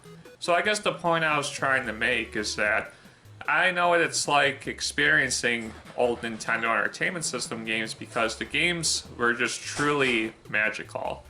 But anyhow, we are going to be taking a look at Balloon Fight. So, without further ado, let's get this review started, shall we? Let's take a look at Balloon Fight. Balloon Fight for the Nintendo Entertainment System. This game was one of the first games released on the NES, and this game had 2 main modes. The main mode and Balloon Trip, and both modes are very fun, and both modes offer something different, which I find refreshing for an NES game. The controls are very simple too. You tap the A button to move your balloon guy, and you use him to go over the enemies and beat them, which I think is really cool. Hey, you know what? Let me try out some Balloon Trip. It obviously can't be that frustrating. Darn!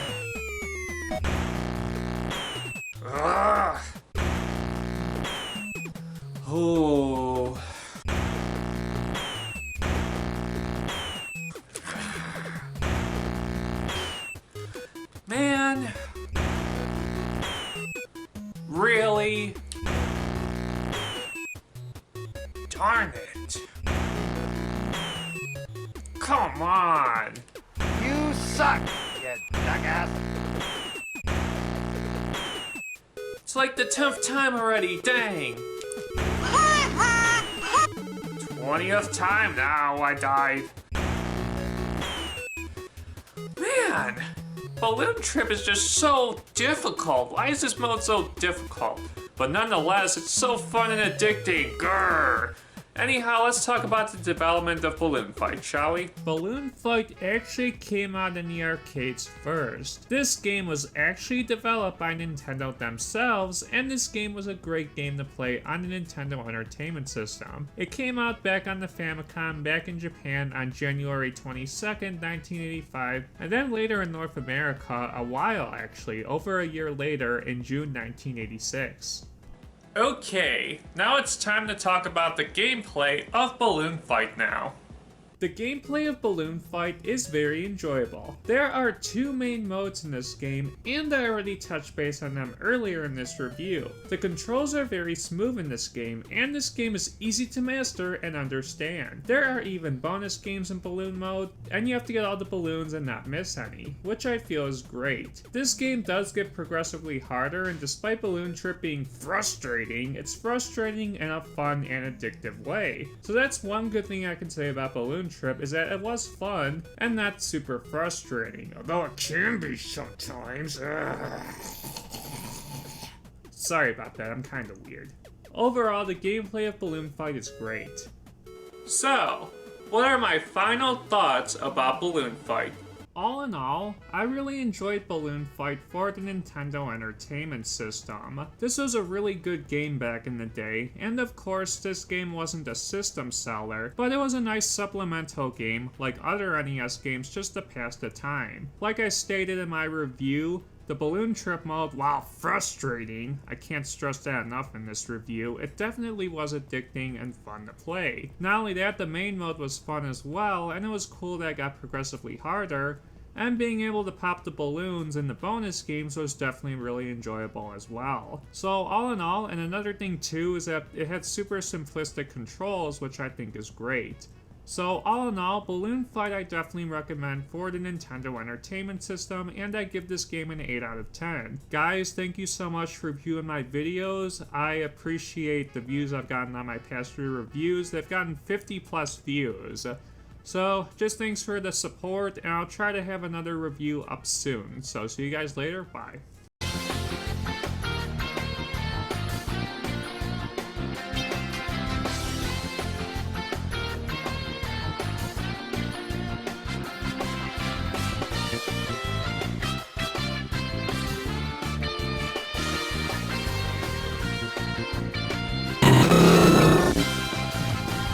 Oh man, Pokken Tournament for the Switch is so much fun. I like this game so much. I mean, whenever I play this game, I always like to use Blaziken.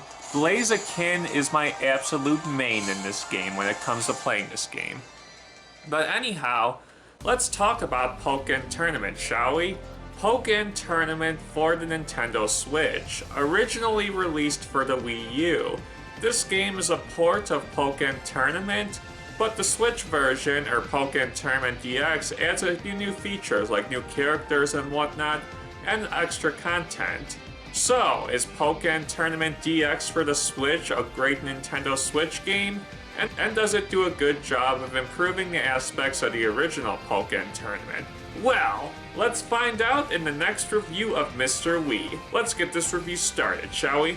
Pokken Tournament for the Nintendo Switch. This game is one of the best fighting games I have played, and this game is truly a great Pokemon spin-off game. The Nintendo Switch has been experimenting with a lot of Wii U ports, and it's been a success for the most part. Pokken Tournament is pretty much the Wii U version with exactly the same features, but the main reason I find this port to be superior than the Wii U version is the new Pokemon fighters in this game.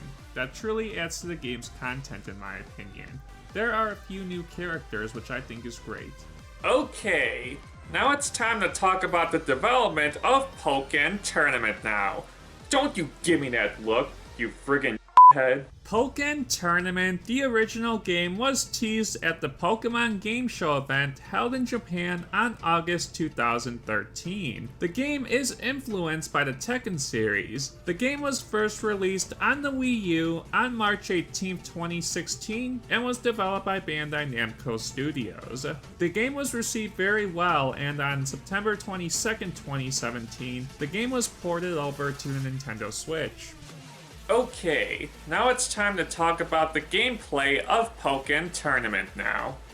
Pokken Tournament has a few fun modes in this game. You can customize your character and your character avatar and make him any way you would like. There are a ton of customizable features, which is nice. My favorite mode in this game, and the reason I truly feel Pokken Tournament is such a fun game, is the online. The online in this game is very, very good. They match you up with people on your skill level, and that's just great, because casual players can play too, which doesn't alienate them to the hardcore players. Isn't that just awesome? There is Exhibition, where you can face computers, and one thing, like I said before, is that there are so many characters to play as in this game, which truly just makes the game awesome. And the main mode in this game is the Ferrum League. Expect to play battle after battle after battle after battle. Good God! How many battles are there in this game? I've been through like 200 battles already in the Ferrum League. Oh man, talk about redundancy.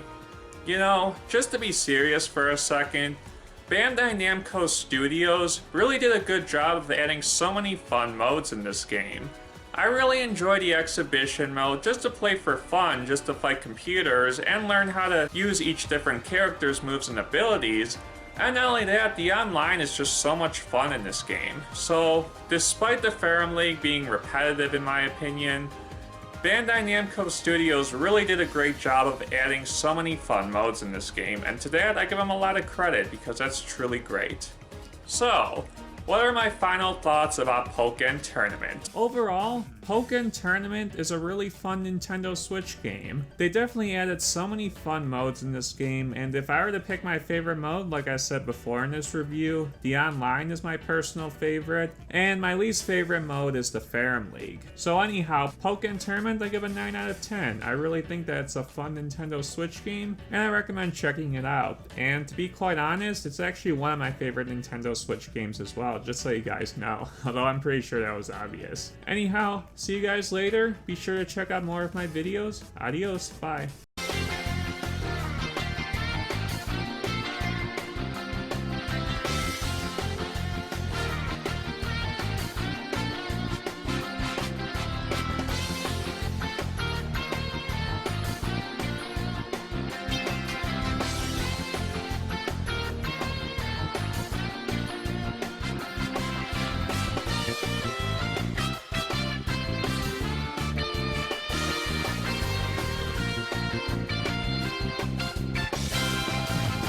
Sonic Generations for the PlayStation 3.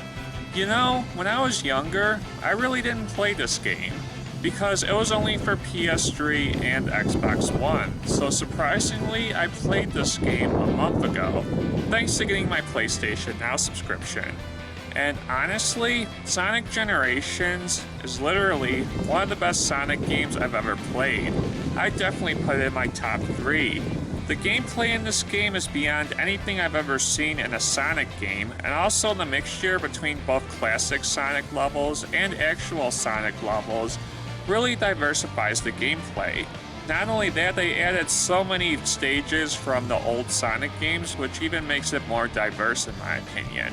So without further ado, let's review Sonic Generations, shall we? Sonic Generations is a Sonic game that celebrates Sonic the Hedgehog's 20th anniversary. This game came out in 2011. The game has both classic Sonic and modern Sonic levels. The gameplay in this game for both Sonics is so much fun. The modern Sonic levels feel more faster and more polished compared to games like Sonic Unleashed and Sonic Colors. Also, this game had some fun boss battles as well. This game is truly great and a great way to celebrate Sonic's 20th anniversary. Okay, now it's time to talk about the development of Sonic Generations. Development of Sonic Generations began as soon after Sonic Unleashed back in 2008. The developers wanted to incorporate the best of Sonic's history. They experimented and decided to split the gameplay into two different gameplay styles, both 2D and 3D Sonic. The developers wanted to appeal to the core Sonic the Hedgehog audience when developing this game. The game was released on PS3 and Xbox 360 back on November 1st, 2011. Okay, now it's time to talk about the story of Sonic Generations now. Following the defeat in Sonic Colors, Dr. Eggman is left stranded in outer space. A mysterious time-traveling entity known as Time Eater appears. Eggman goes into the past and teams up with his classic self. Modern Sonic is enjoying his birthday when Time Eater appears. Sonic meets up with his classic self throughout their journey. Classic Sonic and Sonic rescue Sonic's friends throughout the way. The two Sonics confront the two Eggmans, turn into Super Sonic, and then defeat Time Eater. Overall, the story in this game was very enjoyable. It's not as complex as other Sonic games, so it was definitely fun seeing Sonic and Classic Sonic interact throughout the story, which was really cool. And also, Classic Sonic doesn't appear to speak either. How odd. Okay, now it's time to talk about the gameplay now of Sonic Generations. The gameplay of Sonic Generations is very enjoyable. The game has two different gameplay styles, Classic and Modern Sonic. I really enjoy Modern Sonic's levels the most. They are fun, 3D, fast-paced gameplay, and being able to boost in some of the levels really enhances the fun of the gameplay. 2D Sonic's gameplay is, well, okay. It's fun, but controlling 2D Sonic most of the time is tricky because he feels slightly slippery. The levels in this game are amazing, and is the greatest aspect of this game in my opinion. They have all the best Sonic levels of the 20 years of Sonic the Hedgehog. Green Hill Zone, Chemical Plant Zone, City Escape, Planet Bliss, and also Seaside Hill. I really enjoyed all the levels in this game. Overall, the gameplay of Sonic Generations is truly amazing. They have all of the best Sonic levels, and having two different gameplay styles really makes the gameplay diverse, which I feel is great and fresh. So what are my final thoughts about Sonic Generations? Overall, Sonic Generations is one of the best Sonic games I have ever played. All of the Sonic levels we as Sonic fans grew up with. And not only that, having two different gameplay styles is truly diverse and great. When this game came out back in 2011, it was not just a typical Sonic game. It was a celebration of one of the greatest gaming characters in gaming history. I played this game a month ago, and I was just astounded by how much fun this game is. I had a blast investing my time into this game, and I consider this game to be easily my top 3 Sonic games. And honestly, I feel bad too because I never had the chance to play this game when I first got my Wii back in 2007. If you haven't played Sonic Generations yet, I strongly encourage you to do so. It's everything that defines the Blue Blur Hedgehog. I give this game a 10 out of 10. Thank you so much for watching this review, and I will see you guys next time. Bye!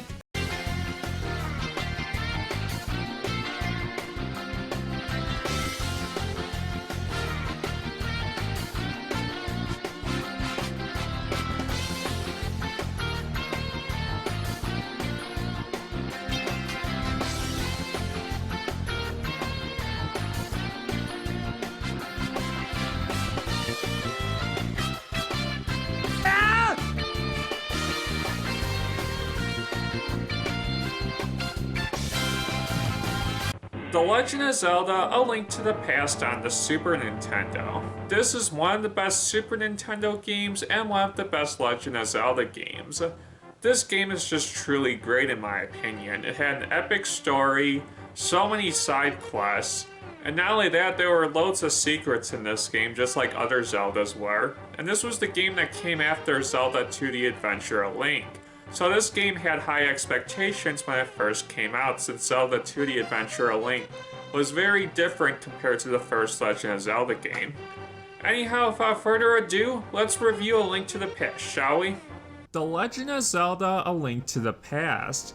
This game is the third game in the Legend of Zelda series and is the first and only Legend of Zelda game on the Super Nintendo. Compared to the first two Zelda games, A Link to the Past is truly the best out of all of them in my opinion. It has everything that truly defines a 2D Zelda game: exploration, secrets, upgrades, a variety of items and weapons, an amazing story, and amazing and creative dungeons. A Link to the Past I feel is the best 2D Zelda game, and that's saying a lot when it comes to other games like Link's Awakening and also the Minish Cap.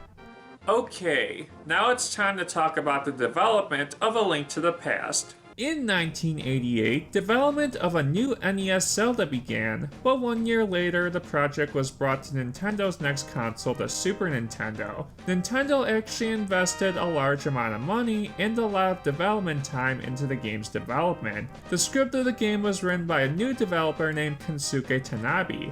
The Legend of Zelda: A Link to the Past was released in North America on April 13, 1992.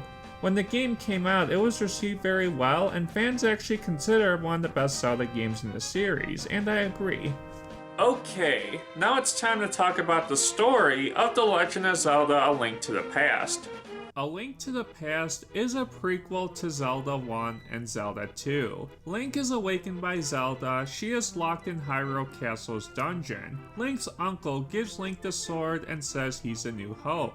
Link needs to retrieve the Master Sword, but needs to get these 3 pendants.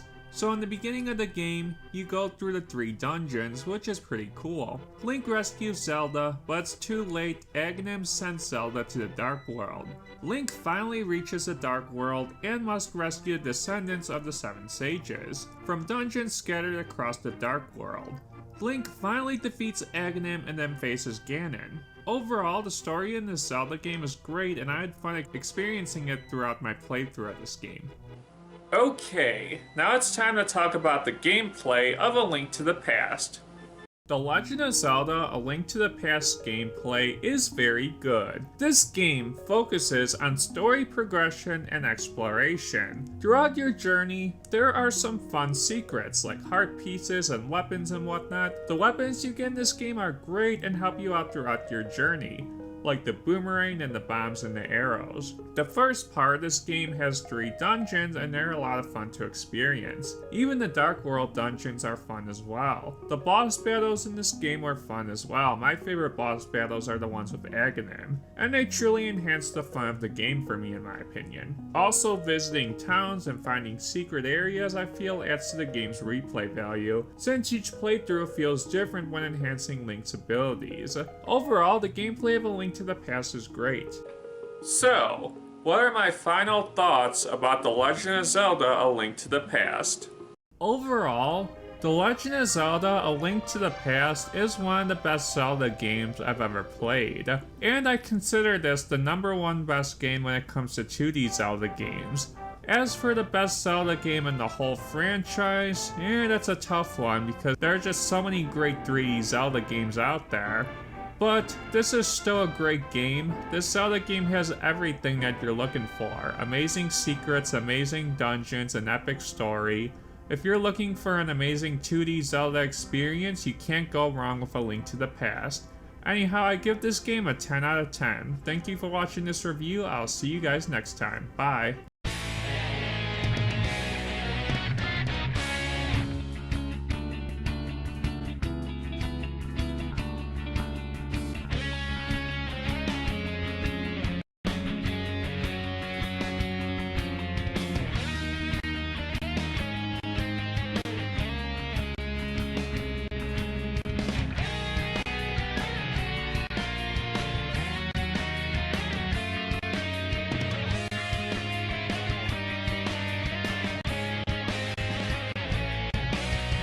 Hey guys, this is Mr. Wii here, and how you guys doing?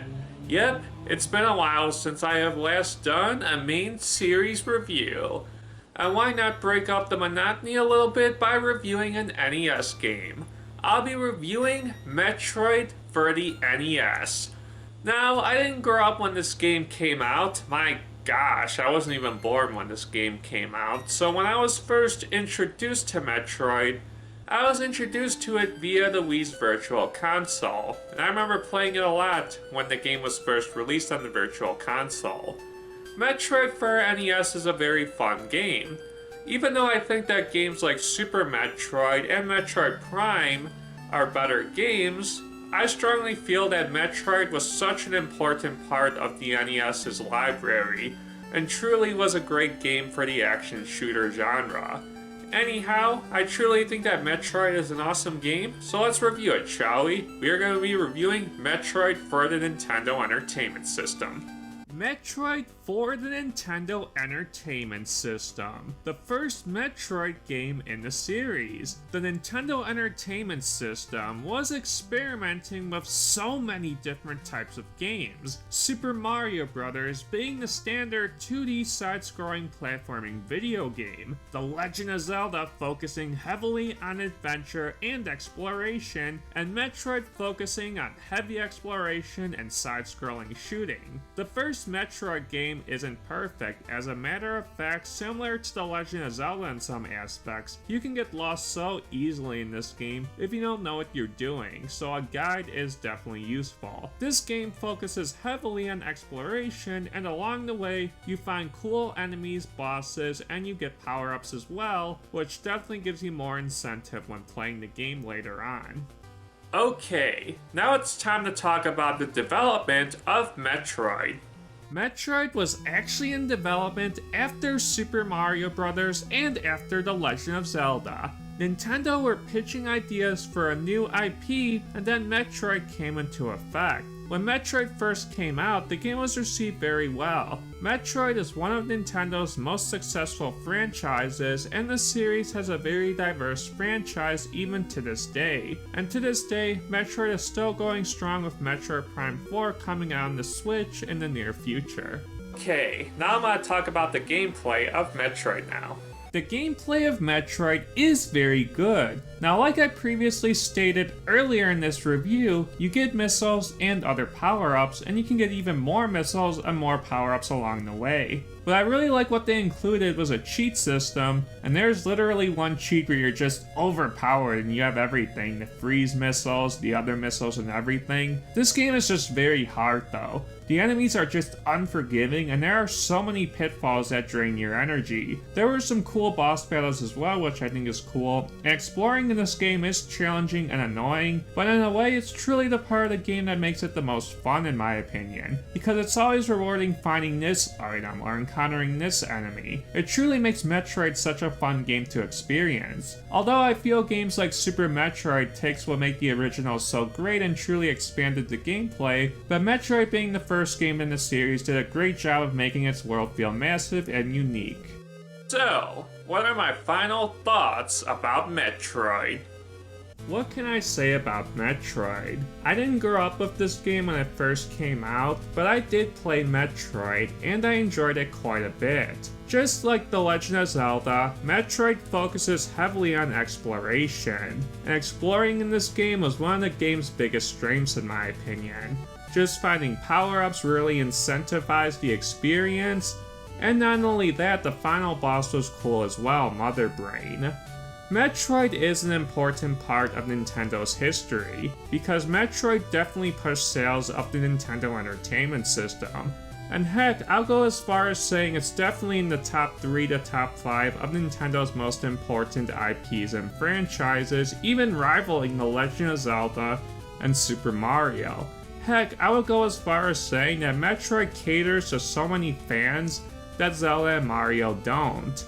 And Metroid Prime 4 is going to be a big game in my opinion, and the Metroid fans definitely will be excited for that game, and heck, I will too, and I'm not even a Metroid fan. The first Metroid game wasn't perfect, because you needed a guide to get through the game. I feel that Super Metroid really took what made the first game so great and expanded upon it.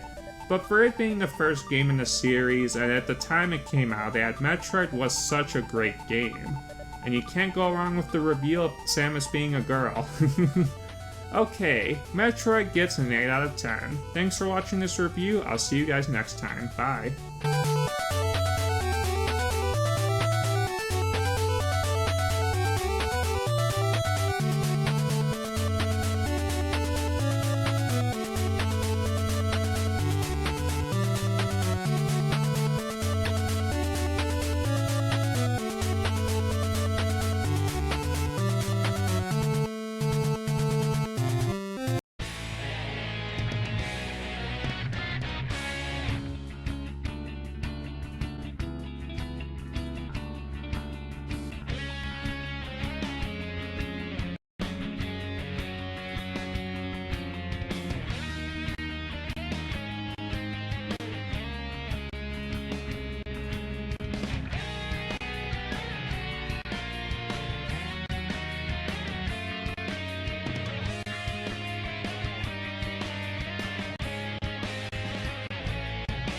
Pokemon Stadium 2 for the Nintendo 64.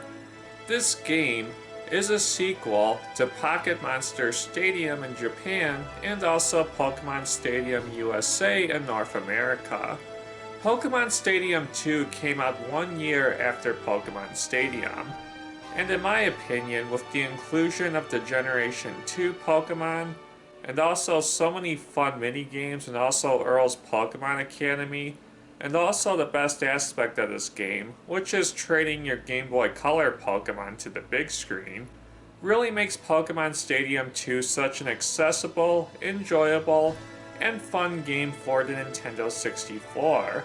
And me personally, this is one of my favorite Nintendo 64 games. So yeah, without further ado, let's review Pokemon Stadium 2, shall we? Let's get this review started. Pokemon Stadium 2 is such a very good Pokemon game. Since this game has Generation 2 Pokemon, this game offers so many fun ways to battle with those Pokemon, and since most of Pokemon Stadium 2 is, well, battling, what team you put together adds to the fun and strategy that is Pokemon Stadium 2. Now this game has a ton of cups. I mean, it's just unbelievable how many cups there are in this game. And a ton of them are in the stadium mode. The cups start off easy and then holy shit, they get a lot harder. Don't let this game deceive you. In my opinion, it's definitely a lot harder than the first Pokemon Stadium game. Also, when it comes to the additional modes in Pokemon Stadium 2, it definitely doesn't disappoint. The mini-games are a lot of fun, and Earl's Pokemon Academy is a great way for beginners to learn the ropes of Pokemon Stadium 2. Alright, now it's time to talk about the development of Pokemon Stadium 2. What's that, Pikachu? You say that Gutsy Golbat is the best Pokemon Stadium 2 minigame ever? Oh, Pikachu. That's one of the worst piles of shit I've ever seen in my entire life. I'm surprised it even qualifies as a Pokemon Stadium 2 minigame. Ugh. After the success of Pokemon Stadium, there was development of Pokemon Stadium 2. The game was advertised a lot before its release, appearing at tournaments in Japan. The game was released in North America on March 26, 2001, hey, 8 days after my birthday. The reception this game got was mostly positive, and is one of the best games on the Nintendo 64. I still can't believe it came out after my 6th freaking birthday. Alright, now it's time to talk about the gameplay. Wait, what's that? You're saying that Pokemon Mystery Dungeon Red Rescue Team is better than this game? You know what? That's actually a pretty good point. I actually do slightly like that game a little bit better. I'll do a review of that game one of these days. But still, your annoyance in this review has been off the charts. Ugh! Pokemon Stadium 2 is revolved around battling. There are 4 cups: Poke Cup, Prime Cup, Little Cup, and Challenge Cup, with each cup having their own specific rules. You have 2 options: use rental Pokemon or use Pokemon from the Game Boy Color games. If you hope to have any real chance of beating Pokemon Stadium 2, I strongly recommend using your Pokemon from the Gold, Silver, and Crystal games. Rental Pokemon are absolute shit in this game. I mean, who in the flying hell gives Bubble to a Blastoise, or Twister to a Dragonite, or hell, even Thundershock to a Zapdos? That is just beyond terrible. The cups are challenging, especially the later cups. There is so much strategy and so much game plan involved. The battles are so much fun, they really make you think. There are also mini-games, and the mini-games are fun. My favorite mini-game is Egg Emergency. Eager Eevee gets a 2nd place too. And Earl's Pokemon Academy was fun just to see Pokemon's certain stats and abilities. If you have the Pokemon Gold, Silver, and Crystal games, it's even better, since you can play them on a TV on Pokemon Stadium 2. Gym Leader's Castle was fun as well, and is part of completing the game. Overall, the gameplay of Pokemon Stadium 2 is so much fun. There's so much to this game that I feel makes it great. So, what are my final thoughts about Pokemon Stadium 2? I'm just gonna say this right now. I strongly feel that Pokemon Stadium 2 is a lot better than Pokemon Stadium 1. And Pokemon Stadium 1 is still a very good Pokemon game. I just feel that Pokemon Stadium 2 gives you everything that you're looking for in a Pokemon battling video game. The accessibility of Pokemon Gold and Silver, the mini-games, Earl's Pokemon Academy. I could go on and on explaining what I truly enjoy about Pokemon Stadium 2. And I used to play this game all the time when I was a kid, and I truly enjoyed it quite a bit. I just like how this game adds so many extra modes as well, just the additional stuff that's in this game. And that's quite rare for a Pokemon game to have this extra content in it. Overall, I feel that Pokemon Stadium 2 is such a really good Pokemon game, and I give Pokemon Stadium 2 a 10 out of 10. Thanks for watching this video game review, and I'll see you guys next time. Bye.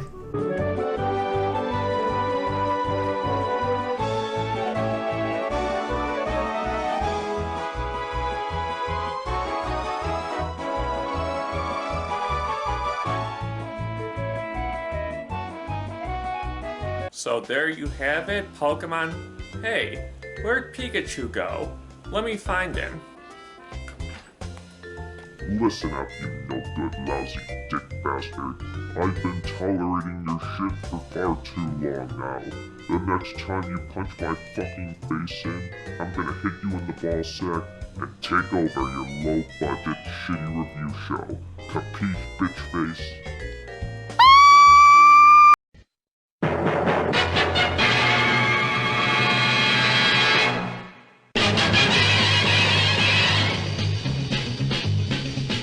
Mr. Wii. Does whatever a spider can, spins a web any size, catches thieves just like flies. Look out, here comes the Mr. Wii. Is he strong? Listen, bud, he's got radioactive blood. Can he swing from a thread? Take a look overhead. Hey there goes Mr. Wii. in the chill of night, at the scene of a crime, like a streak of light, he arrives just in time. Mr. Wii. Friendly neighborhood, Mr. Wii. wealth and fame, he's ignored. Action is his reward to him. Life is a great big bang. Wherever there's a hang, you'll find a Mr. Wii! I'm just gonna be honest with you guys. I am not really a big Marvel fan. But if I were to pick one superhero series that I truly enjoy out of all of them, it would probably have to be Spider-Man. I've always enjoyed the Spider-Man movies, and my most favorite Spider-Man game, besides this one I most recently played, this one is definitely the best, has to be Spider-Man 2 for the Nintendo GameCube. That game was just truly amazing, and obviously one of the best video game superhero games I've ever played. So, I decided to buy Marvel's Spider-Man for the PlayStation 4. And honestly, my expectations were pretty low. I didn't really know what to expect, but after playing the full game, I truly feel that this is definitely one of the best video games I've played all year. This Spider-Man game is truly amazing, and it was way better than I thought. So yeah, without further ado, let's review Marvel's Spider-Man for the PlayStation 4, because I have a lot of awesome things to say about this game. Let's get this video game review started, shall we?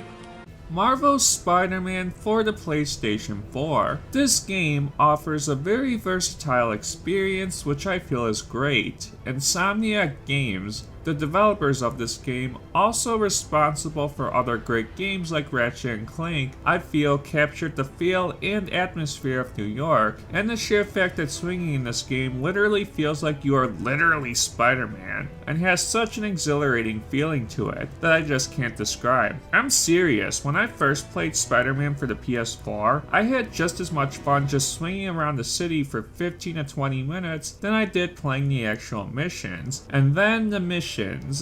The story in this game, which I will talk about after this part of the review, so if you don't want spoilers, I suggest clicking away right now, is such a great and fun and entertaining story. The missions offer something different in this game, which really diversifies the gameplay, and they added so many stealth and puzzle-based missions, which really mixes up the usual superhero fighting in this game. The combat, man, the combat in this game is just excellent as well, and they improved it greatly from Spider-Man 2. Man, Spider-Man for PS4 just has so many amazing gameplay elements, whether it be swinging, missions, puzzles. Spider-Man for PS4 excels in every aspect, which I feel is great and definitely works in the game's favor. Okay, now it's time to talk about the development now of Marvel's Spider-Man for the PlayStation 4. Marvel Entertainment decided to contact Sony to create a Marvel game that would be a first-party exclusive. Sony decided to get Insomniac Games to work on the project. Insomniac Games is one of Sony's most reliable development companies. They've worked on such amazing games such as Ratchet & Clank, so the game was first announced at E3 2016, and actual gameplay footage was shown the following year at E3 2017. The game was actually released not too long ago, last month on September 7th, 2018. The first week the game came out, it sold like hotcakes, selling super fast, and sold more copies than any other video game released in 2018. Man, that's an impressive feat. Most critics, including me, agree that Spider-Man for the PS4 is such an amazing video game for the PS4. Okay, now it's time to talk about the story of Marvel's Spider-Man. Spider-Man's story in this game is super complex, so I'm not gonna go over every little detail, but pretty much Peter Parker in this game works for Octo Octavius, and Spider-Man works for the New York City Police Department. And not only that, you fight many of the interesting Spider-Man villains in the story as well. And at the beginning of the story, you fight this evil guy named Kingpin, who has a lot of influence on New York. Earlier in the story, you put him behind bars. The story is very engaging in this game. There's so many awesome and emotional moments in this game, and also the interaction between Peter Parker and MJ were some of the highlights in the story as well. And seeing all the action scenes of Spider-Man really makes the story that more engaging. Overall, the story of Spider-Man is great. Okay, now it's time to talk about the gameplay of Marvel's Spider-Man. Marvel's Spider-Man for the PlayStation 4 is a progression-based video game. When talking about the fundamental core gameplay of Marvel's Spider-Man, it's effortless. Like I previously stated before, swinging around the city has never felt so authentic, and man, New York is just literally huge in this game. I have fun jumping off buildings as it gives me that type of feel I normally don't get from other superhero games. The missions in this game are so much fun. Each one felt different, which really kept me engaged throughout my entire playthrough. Not only that, the combat in this game is just excellent. Now I know there's some people out there that criticize that, oh, it's a button masher, but I disagree. Knowing your opponent's attacks and knowing the dangers of each attack allows you to plan and prepare for the type of attacks that come ahead. Not only that, you can level up in this game as well. I'm serious, there's RPG elements in this Spider-Man game. You can upgrade your swinging and combat abilities, get different suits in this game, which I think is very cool,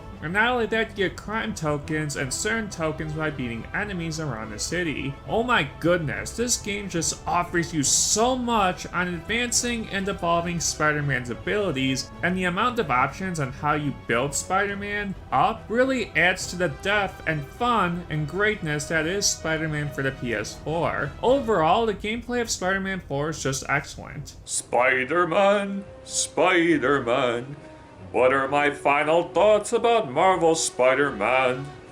When I first got Marvel's Spider-Man, I really didn't know what my expectations were about this video game. but after doing a full playthrough of this game and playing it for the past week or two now, I can honestly say that this is definitely one of the best video games I've played all year. Marvel's Spider-Man not only excels in the fundamental swinging and combat, it excels in other aspects as well, which I didn't expect. The RPG elements in this game are amazing. The puzzle elements in this game are amazing. I'm impressed by how many other gameplay elements this game satisfies me with. And I truly feel that this is an excellently crafted video game, and definitely gonna be a gem for years to come. I give Marvel's Spider-Man a 10 out of 10. This is truly a fantastic video game, and knowing that I'm a huge Spider-Man fan, this is definitely a game that will satisfy me for the months coming ahead. Thank you so much for watching this video game review, guys, and be sure to check out my other YouTube videos. Bye bye, and see you guys later.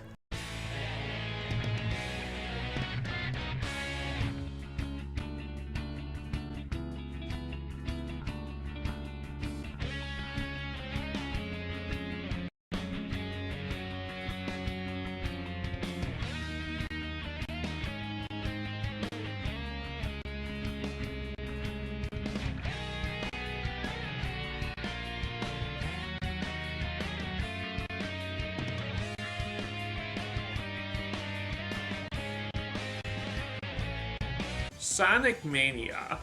This game is easily one of the best 2D Sonic games I've ever played. And with the amount of good 2D Sonic games that are out there, that's quite an impressive feat. Sega got a different developer to help work on this game, and his name is Christian Whitehead, who was responsible for making the Sonic games on the mobile iPhone devices. I played Sonic Mania first on the PS4 a few years ago, and I was completely blown away by how amazing this 2D Sonic game is. They brought back the old levels from the past Sonic games, refined them, and made them better. The new levels in this game are a lot of fun as well, and the amount of challenge and the amount of Chaos Emeralds that are in this game, and the amount of fun that Sonic Mania is, this game has every single element of what a 2D Sonic game should represent. And without further ado, let's get this video game review started, shall we?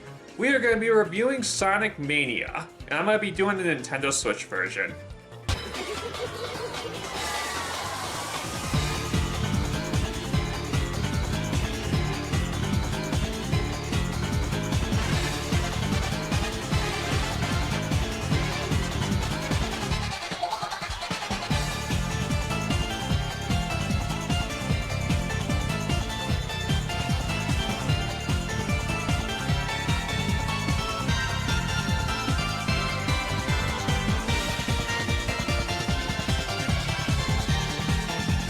Sonic Mania for the Nintendo Switch. This game is a perfect representation of what a 2D Sonic game should be, and this game adds so many new zones, and the past zones from past Sonic games have been refined just so well in this game. Everything about this game is just well polished, and with the unique colors and visuals in this game, this is such a beautiful looking Sonic game as well. While the presentation of Sonic Mania is just amazing, it is only the tip of the iceberg with Sonic Mania.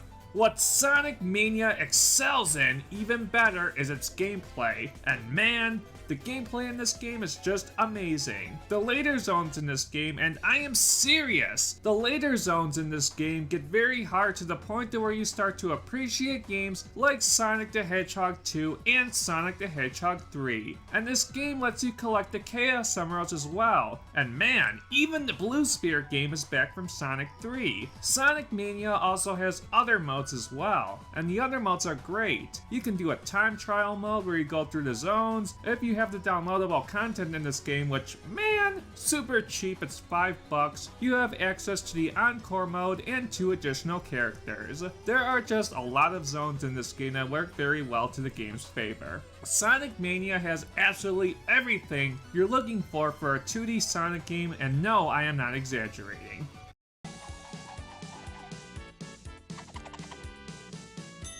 Kids, there's nothing more cool than being hugged by somebody you like. But if somebody tries to take your Nintendo Switch system in a way you don't understand, that's no good. It's your Nintendo Switch. Nobody has the right to touch your system if you don't want them to, so first you say no.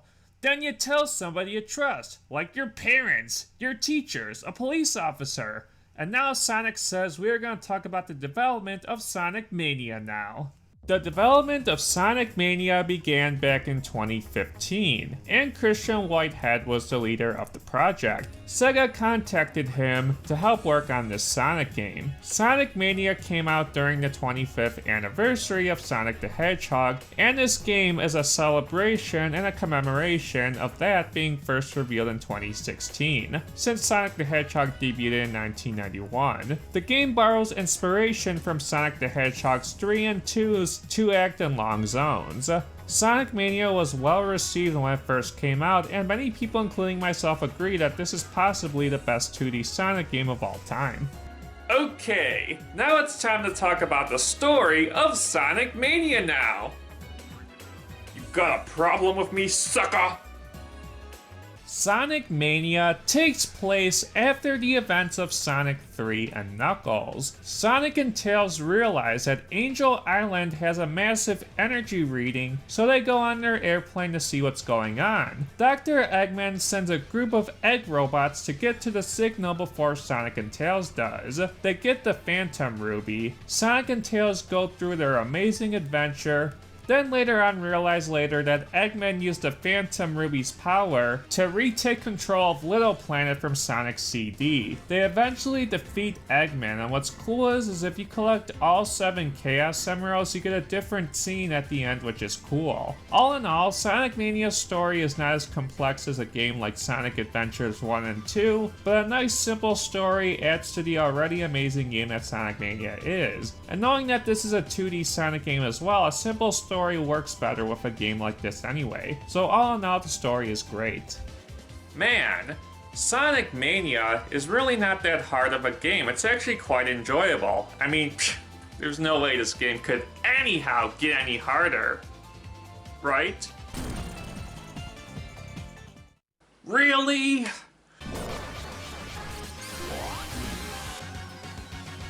Come on! Ugh! Are you freaking kidding me?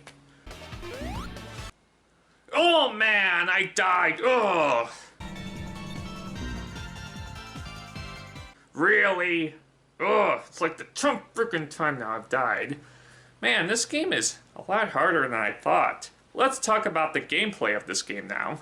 Sonic Mania is a 2D fast-paced platforming video game. This game's gameplay in this game is just excellent. Mostly all of the zones in this game were very enjoyable. Green Hill Zone has some easy parts to it, making for some fun and great gameplay. Zones like Studiopolis have fun trampolines and twists and turns that make it unique. Zones like Stardust Speedway from Sonic CD are fun, and zones like Hydrocity are epic since they are fast-paced water zones. Even the new zones in this game are pretty enjoyable as well. Press Garden had some interesting puzzle elements. The only one I really disliked was the last zone, Titanic Monarch Zone. I just didn't like how you went through these purple electronic shadow balls, and there were just way too many of them, which really hindered the fun for me. Another zone I didn't like was Lava Reef. But I have to say, 80% of the zones in this game were a lot of fun, and the gameplay is refined greatly and it's improved so much. It has a great sense of speed and platforming, far better than any other Sonic game I have seen, and that is truly what's important in any Sonic game, and Sonic Mania just does it perfectly in my opinion. Even the challenge in this game, despite me raging at it a while back, I feel it adds to the game's creativity and awesomeness rather than it being a hindrance. All in all, the gameplay of Sonic Mania is great. Man, Sonic Mania is just such a great game. You like this game too, don't you, Pikachu? Pikachu! Ow! Ow! I admit, I had that one coming. I deserved that for earlier. So, what are my final thoughts about Sonic Mania? And I need some Tylenol. Sonic Mania, to me, is the best 2D Sonic game out of every single 2D Sonic game I have ever played. And I am not afraid to have the opinion that I have. Sonic Mania has just every single element of what a 2D Sonic game should have. This game has so many fun and amazing zones. The difficulty, the platforming, the speed elements are all at its very best in this game. There were so many fun additional modes as well. And not only that, there were just so many zones as well. There were a lot of zones in Sonic Mania. So all in all, if you're a Sonic fan and you've never played Sonic Mania, and you're also a fan of 2D Sonic games, you're really missing out on one of the best 2D Sonic games ever made. I strongly recommend Sonic Mania. And if you have a Nintendo Switch, I strongly recommend that you buy this game, because this game is a perfect game to play for your Nintendo Switch, especially in handheld mode. So all in all, this is real easy. I give Sonic Mania a 10 out of 10. Everything, I mean everything that you're looking for in a Sonic game, Sonic Mania does everything perfectly. The speed, the platforming, the amount of difficulty challenge that is in this game, the amount of content that is in this game. All in all, this is going to be a gem for decades to come, and I'm looking forward to any other games that Christian Whitehead will do in future 2D Sonic the Hedgehog games. See you guys later, and bye, adios.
Pokemon Let's Go Eevee and Let's Go Pikachu are amazing Nintendo Switch games.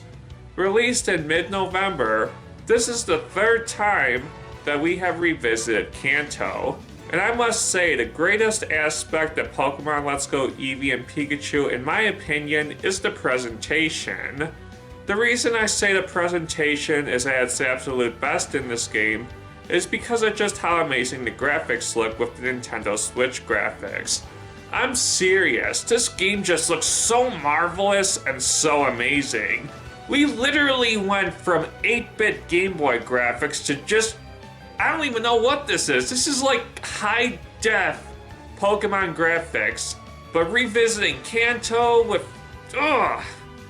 But that's not where Pokemon Let's Go Eevee and Pikachu thrives in as well. They actually redefined the gameplay by letting you use the Joy-Cons to capture Pokemon. And handheld mode, it's quite interesting as well. And not only that, there's the gym leaders and the amount of fun and challenge that the original games had, all remastered into this game. So if you're familiar with the older games, you're not missing much because the gameplay is pretty much the same. So yeah, without further ado, let's review Pokemon Let's Go Eevee and Let's Go Pikachu and get this review started, shall we? We are going to review Pokemon Let's Go Eevee and Pikachu.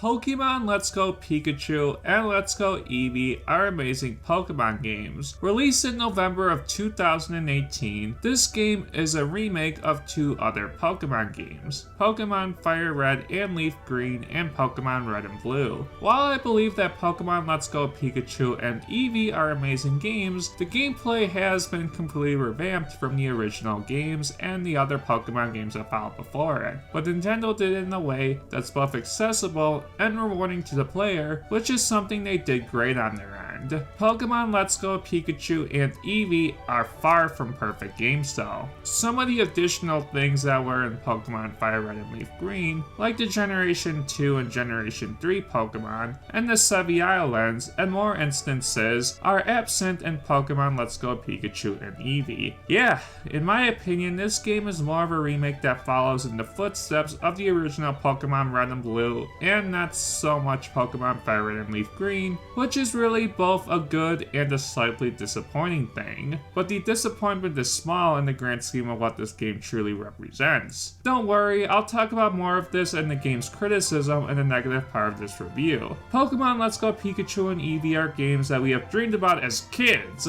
A Pokemon like Red and Blue, but with amazing next-gen graphics you could take on handheld mode on the go. Pokemon Let's Go Pikachu and Eevee are perfect games since, like I said previously, it's amazing to play in handheld mode as well, which in my opinion is my personal preference.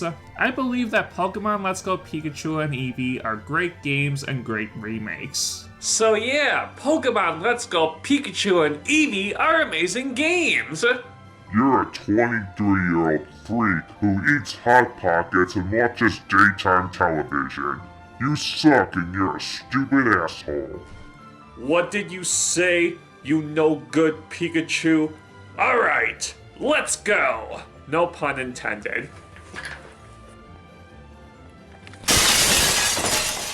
Pokemon Let's Go Pikachu and Eevee were shown during a press conference in Japan on May 30th, 2018. These games are geared towards more of a casual demographic. Junichi Masuda stated that these games were in development for 2 years, which is around the time Pokemon Go came out. On November 22nd, 2018, the game sold 3 million copies worldwide in its first week. The game has actually had mixed reviews, both positive and negative, which I actually find interesting. All in all, Pokemon Let's Go Pikachu and Eevee were important games that helped push the sales of the Nintendo Switch and have mostly a good reception all around with most Pokemon fans.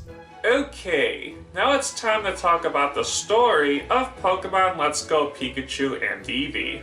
The story of Pokemon Let's Go Pikachu and Eevee follows in the exact same way that the original Pokemon Red and Blue do. You battle the 8 gym leaders, battle the Elite Four, and become the Pokemon League champion. And on your journey, you try to overcome the villainous Team Rocket organization. The game also takes more inspiration from Pokemon Yellow, such as having Pikachu and Eevee as your starter Pokemon, and encountering Team Rocket throughout your journey, Jesse and James. There's only one small difference in your story that is compared to the other games, and that you have a different rival. Don't worry, Blue still pops up from time to time, but yeah, you have a new rival, who I suppose is a more friendly rival. I really don't get why they changed up the rival, but in the grand scheme of things, it's really not too much of a big deal. Because the game looks so amazing with the high definition graphics, experiencing the story again as an adult versus a kid was such a reinvigorating and amazing experience with the game's amazing presentation. All in all, if you found Pokemon Red and Blue's story to be amazing, longtime fans will come to appreciate the story in Pokemon Let's Go Eevee and Pikachu, since it's pretty much the exact same thing as Red and Blue. All in all, the story is great.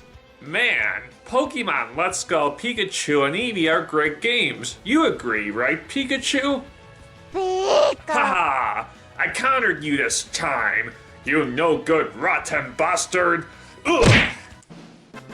Okay. Okay, let's talk about the gameplay of Pokemon Let's Go Pikachu and Eevee now! Pokemon Let's Go Pikachu and Eevee is different compared to all of the Pokemon games before this one. Instead of battling wild Pokemon like you did in the previous games, every wild Pokemon you encounter, you have to capture them. Now when you capture a wild Pokemon, you can get chains. By doing this, you can get more rare Pokemon. Every time you capture a wild Pokemon, depending on how fast and how well you caught the Pokemon, will determine how much experience you get. They made catching Pokemon in this game very easy. They even have starters in the wild as well. Only the original Gen 1 Pokemon is in this game, and that can be both a good and bad thing depending on how you look at it. I actually do have a little bit of criticism about that, so I'll discuss it next in the negatives part of this review. Although for stupid Mew, you have to use the Pokeball Plus accessory. Ugh. This game got rid of effort values. Instead, you have this new value system. In my opinion, it completely changes the game so much. You see, you have these different candies for each stat. And then there are the Pokemon exclusive candies. I'm not gonna go too in depth talking about it, but let me just say this. I used 150 Pikachu candies and had a Pikachu so freaking powerful that it was 100 stats above my Mewtwo, and granted both of them were the same level. Yeah. If you max out your stats using these values, you literally get Pokemon that are RCS level God tier. I'm not kidding you. Even weak, unevolved Pokemon can wreck the shit out of legendary Pokemon if you max out the stats using the candies. Let me say that the candies in this game can be both good and bad, and completely changes the fun on this game depending on how you look at it. Also, what I like about this game too is that you can really get creative with what Pokemon you want to use on your team. I used Hitmonlee on my team, and I also had the 3 starters, and having only the Gen 1 Pokemon can be good since you're not dealing with a huge roster since the pool of Pokemon is thin. All in all, Pokemon Let's Go's candy system really leaves the door open for how powerful you want to make your Pokemon. I like this that Nintendo's doing, and it reminds me of games like Breath of the Wild. You don't have to battle Ganon right away. You can make your character more powerful when you want to battle Ganon. In Super Mario Odyssey, you can collect all the power moons you want to determine how and when you want to advance in the game. And Pokemon Let's Go Eevee and Pikachu, another example. This game opens the door for how powerful you want to make your Pokemon stats using the candy system. I like these most recent games where Nintendo leaves it up to you, the player, to just how much you want to grow your Pokemon's abilities, and I can respect that, and I think that's a cool thing for Nintendo to do. Going back to the game's main story's battles, they are not too difficult. Pretty much the whole entire game was a breeze. The only challenge I really had was the Elite Four, and I did have a little trouble with them, but besides that, this game's really not that hard. All in all, Pokemon Let's Go Pikachu and Eevee has so many open-ended components to its gameplay that I really feel that it excels the best in. All in all, Pokemon Let's Go Pikachu and Eevee has such good gameplay, and it's very open-ended, which I can respect. Okay, now it's time to talk about the negatives of Pokemon Let's Go now. I have a few criticisms with Pokemon Let's Go Pikachu and Eevee. The first thing is that I am disappointed there are no Sevi Islands. The point of having a third remake will be able to evolve upon Pokemon Fire Red and Leaf Green. Another criticism I have is that there is only Gen 1 Pokemon. It really limits what Pokemon you can use on your team. You have to remember, the Dratini line and the Ghastly line are the only Dragon and Ghost type Pokemon in this game, really not giving you much type coverage to work with. Not only that, the game I feel is just way too easy. I feel that if you get your candies maxed out, it's even easier. I don't think I need to repeat how I feel about that. All in all, Pokemon Let's Go's flaws are very noticeable, but at the same time, 2 out of these 3 complaints do have their positives, but with noticeable negatives, and I feel that the negatives really outweigh the positives, at least in my opinion. Okay, so what are my final thoughts about Pokemon Let's Go Eevee and Let's Go Pikachu? Pokemon Let's Go Pikachu and Eevee are fantastic games. What Nintendo did was just ingenious. They made a casual Pokemon game, but with engaging gameplay elements that appeal to both casual and hardcore gamers with its open-ended gameplay. I feel Pokemon Let's Go Pikachu and Eevee are a celebration of what made Pokemon so popular back in the late 1990s. I came into this game not as a regular Pokemon fan, I came into this game as a fan of what Pokemon used to be, and that made me appreciating the game so much more. Pokemon Let's Go Pikachu and Eevee aren't the core Pokemon games on Switch, we all understand that, but as side games, Nintendo literally nailed it out of the park. And if this is just a taste of what the next Pokemon game will be, then I am more than hyped. Pokemon Let's Go Pikachu and Eevee, with its improved graphics, has such great presentation as well, and I feel this is a great game. That's not to say that this game has its problems though. No Sevii Islands and the lack of challenge really hinders the game, but if you go on it with a fresh mindset and what this game truly represents, I feel you will appreciate it so much more. Pokemon Let's Go Pikachu and Eevee gets an 8 out of 10. Thank you so much for watching this video game review, and I'll see you guys next time. Bye.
Well, I hope you guys enjoyed this video game review. Thanks for watching.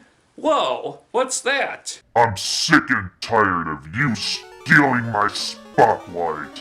You may have beaten me last time, but I'm going to destroy you, you no-good piece of garbage.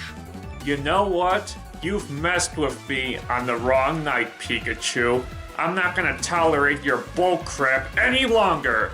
You wanna fight me, Pikachu? Bring it on! He's biting me! He's not gonna get me! Ouch! Ow! Ow! Ow! You're not gonna give me... You're not gonna give... I'm gonna kick your ass, you little bitch! He's got me!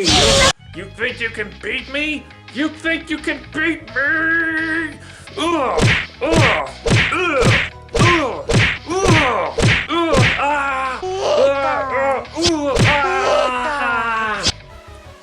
Freaking mess with me, huh?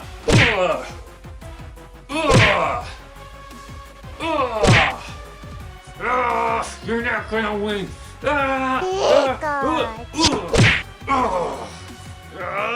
You're freaking unbelievable! I made a Pokemon Let's Go Eevee and Pikachu review for you!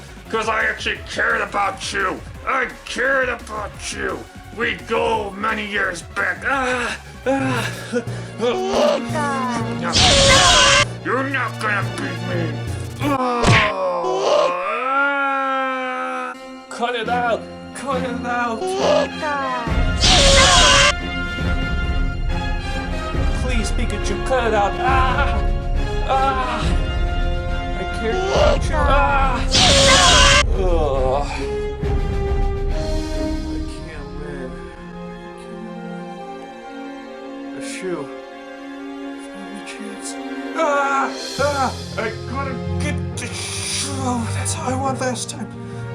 Ow, the thunderbolt's way too strong. I'm gonna faint. I won.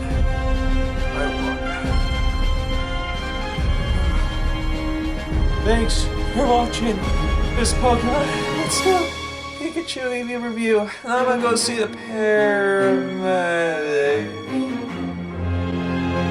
Bye. Who wants a meatball?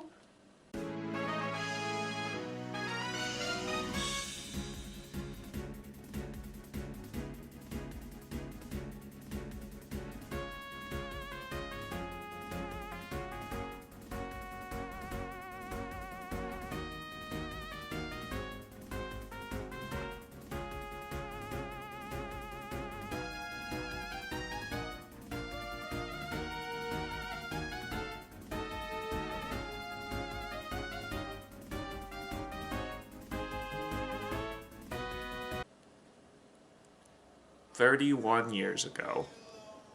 That's how long ago it was. 1987, WrestleMania 3. That was the day that Hulk Hogan picked up Andre the Giant, body slammed him, and gave him the leg drop, and pinned him. 1, 2, 3. That was one of the most electric and amazing moments in WrestleMania history. After that, years later, WrestleMania became a phenomenon. Every year there were amazing matches and an amazing spectacle.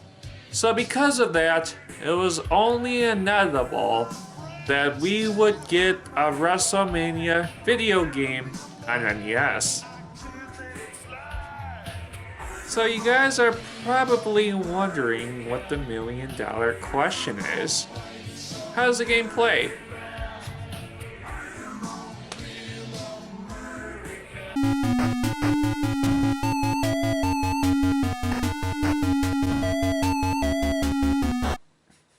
Yeah, that's WrestleMania for NES. The game f***ing sucks. I'm serious. All the game is literally a button masher. And you know what's even worse than that? Most of the time, the game doesn't respond to what you're pressing. So pretty much the whole entire freaking game is unplayable. I did not have fun with WrestleMania for NES. And I strongly don't recommend this game at all because the responses of the controls is pretty much terrible. But I have a video game review to do, so without further ado, this pains me to say this, let's review WrestleMania for NES.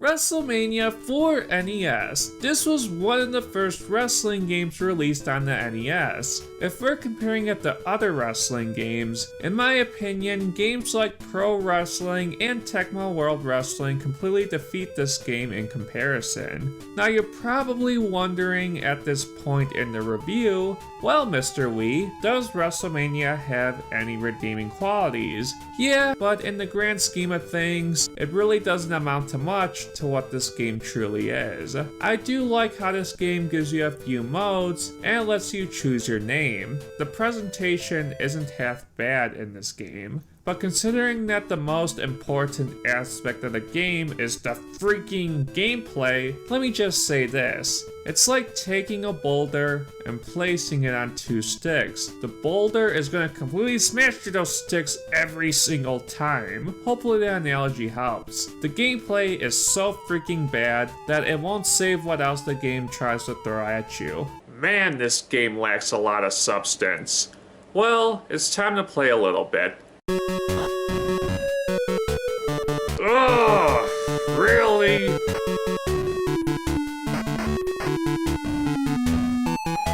Man, this game is so freaking difficult. Ugh, I can barely press the stupid buttons in this game. It's ridiculous.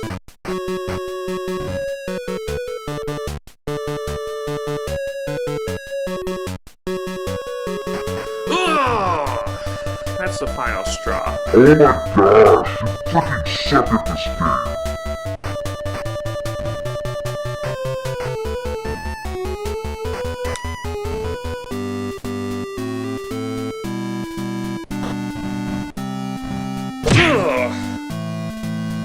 Okay, it's time to talk about the development history of WrestleMania for NES. So gosh help us all. WrestleMania for NES came out back in January of 1989, a few months before WrestleMania 5. This game was made by Acclaim, and this started a relationship back in those days with WWE and Acclaim. A follow-up game came out called WrestleMania Challenge, which I have actually played, and I feel that game is a lot better than WrestleMania for NES. Okay. Now it's time to talk about the gameplay of WrestleMania for NES now. WrestleMania for NES has you select a few wrestlers. Hulk Hogan, Andre the Giant, Macho Man Randy Savage, the $1 Million Man Ted DiBiase, Everybody has a price for the $1 Million Man. Bam Bam Bigelow and the Honky Tonk Man. This is an okay group of wrestlers, but really? No Ricky the Dragon Steamboat or Roddy Piper or Hacksaw Jim Duggan? Weak. Like I have previously stated numerous freaking times already in this review, the gameplay is just, oh boy, garbage. Most of the time when you press the A and B button, it's very unresponsive, and what makes it even worse is that your attacks really don't do much to the other freaking opponent. The gameplay in this game is broken. WrestleMania for NES has other modes as well, which is cool, but really doesn't amount to much. Look, back in 1989, some NES games were bad, I get that. While this game was the weakest of the bunch back then, it literally amounts to less replayability even in 2018. Man, that's really depressing looking at it that way. Look, it's obvious Acclaim didn't put too much effort in this game, and in my opinion, they were literally cash grabbing on a quick buck. But this is literally one of the worst wrestling games I have ever played. The gameplay is slightly redeemable at times, but only on very rare instances. I did not have fun at all with WrestleMania for NES. It amazes me how other games like Pro Wrestling know how to deliver on fun and amazing gameplay, while this game, I don't know what to say, it's just bad. Overall, the gameplay of WrestleMania for NES is terrible, and I would rather fucking hit myself in the head with a freaking hammer over and over again until my brain is busted open with fucking blood and go in a state of unconsciousness than play the shitty ass game. I'm serious. I'm dead freaking serious. So, what are my final thoughts about WrestleMania for NES? Yo, wait a minute, you're not Pikachu! Hi, you're my new friend.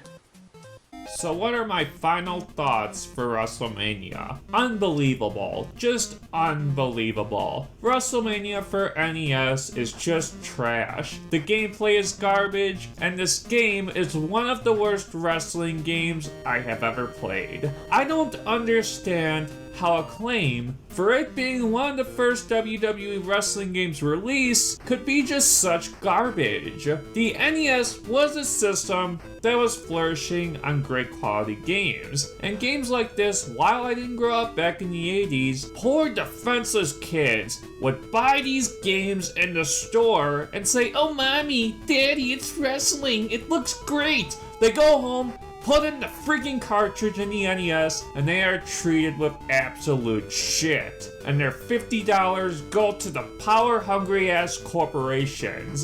That was just unbelievable back then. Video games nowadays are much more evolved, so getting quality games are more accessible, but back then it was literally like going to the Powerball since there was no internet and prior information on getting these games. WrestleMania for NES is garbage. It's just unbelievable. I wouldn't recommend this game to any kind soul on this planet Earth. There are so many other amazing wrestling games worth your time, and this game is just pure, unadulterated monkey trash. I give this game a 2 out of 10. And even that is being generous. Don't waste your time with this crappy game. Like, I'm serious. Let me tell you guys right now, I am literally, with every fiber of my being, I'm 100% serious. Don't waste your time with this game. Anyhow, thanks for watching this review, and I'll see you guys next time. Bye bye.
Which do I choose? Pikachu, Superman. Pikachu, Superman. Pikachu. Hey buddy, I choose you. Yeah right, I choose Superman, haha.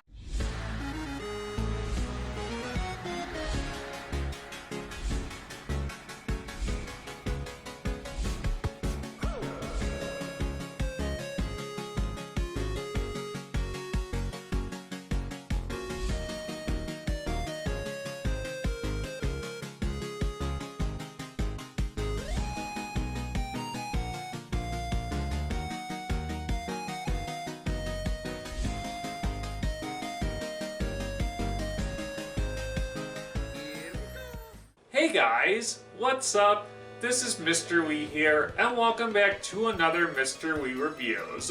For this edition, we are now going to look at not only one of the greatest Mario RPGs of all time, but one of the best video games of all time, Paper Mario: The Thousand-Year Door. Oh my goodness, as a kid, I'm not afraid to say this, this is the Nintendo GameCube game I played the most. And yeah, even more than games like Super Smash Bros. Melee, Luigi's Mansion, Super Mario Sunshine, and Pokemon Colosseum. Paper Mario: The Thousand-Year Door, in my opinion, is the best Paper Mario game in the entire series, no questions about it. This game has everything: an intriguing story, great RPG elements, and not only that, this game has a special attachment to me. And I literally play this game so much. I have a special relationship with this game. That's why I'm going to do a review of this video game here today. So, without further ado, let's review Paper Mario: The Thousand-Year Door and get this video game review started, shall we? We are going to review Paper Mario: The Thousand-Year Door for the Nintendo GameCube.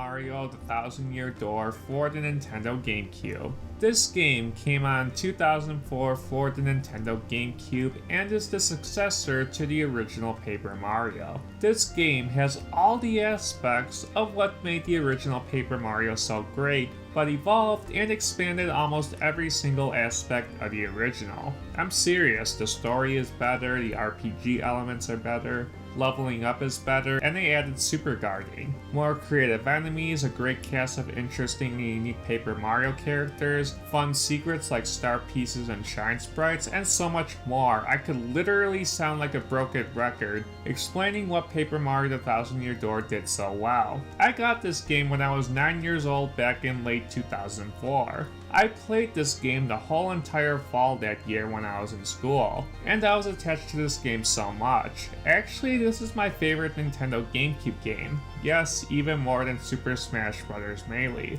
Paper Mario: The Thousand Year Door is easily the best game in the Paper Mario series as well. And yes, even better than the original and Super Paper Mario. It's a shame that Color Splash and Sticker Star didn't even come close to living up to the high expectations that The Thousand Year Door set. Paper Mario: The Thousand Year Door is also one of the best RPGs in my opinion, and no, I am not afraid to make that statement. Believe it or not, I have a feeling that Nintendo will surprise us with a Paper Mario game for Switch. I still have a glimpse of hope that that day will eventually come, but for now, I am just happy that I have this masterpiece of a video game, Paper Mario: The Thousand Year Door. In my opinion, this game is literally on its own pedestal when it comes to just every single Paper Mario game I have seen, and this is easily the best game out of all 5 Paper Mario games, no questions about it. Okay, now it's time to talk about the development of Paper Mario: The Thousand Year Door.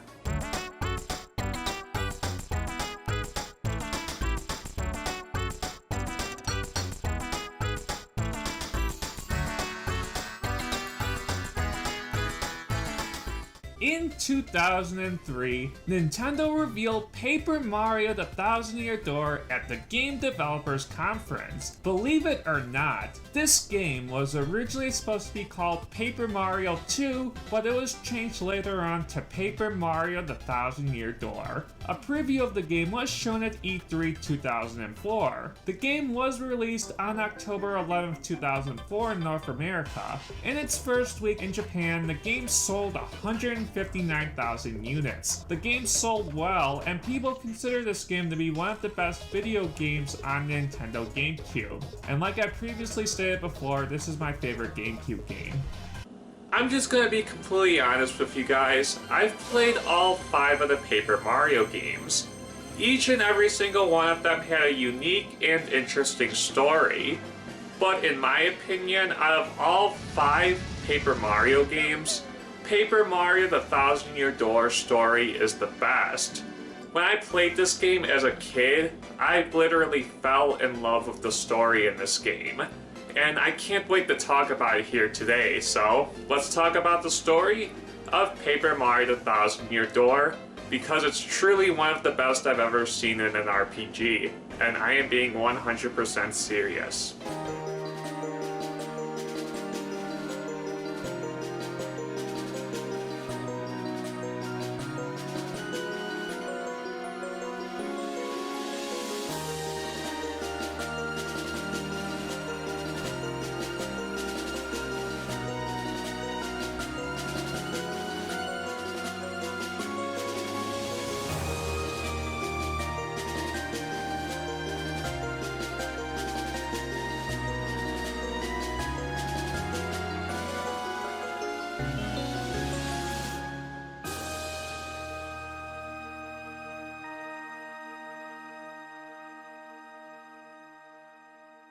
The story of Paper Mario: The Thousand Year Door is very enjoyable. Princess Peach gives Mario a map, but when Mario arrives to Rogueport, Princess Peach is kidnapped. Mario has to collect the crystal stars, but an evil villainous organization known as the X-Nuts have appeared and kidnapped Princess Peach, and they're trying to collect the crystal stars as well. This is what I truly enjoy about the story of Paper Mario: The Thousand Year Door. Every chapter Mario encounters the X-Nuts, he has to battle them and defeat them and go one step above them. Bowser plays a small role in this game. He isn't the centerpiece of the story like he was in the original Paper Mario, but his comedic moments were cool in this game, and actually at the end of the game you face him in a cool boss battle. Every chapter is unique. You help out so many different and unique characters, like the people in Twilight Town, the people in the Glitz Pit, and also the Punies.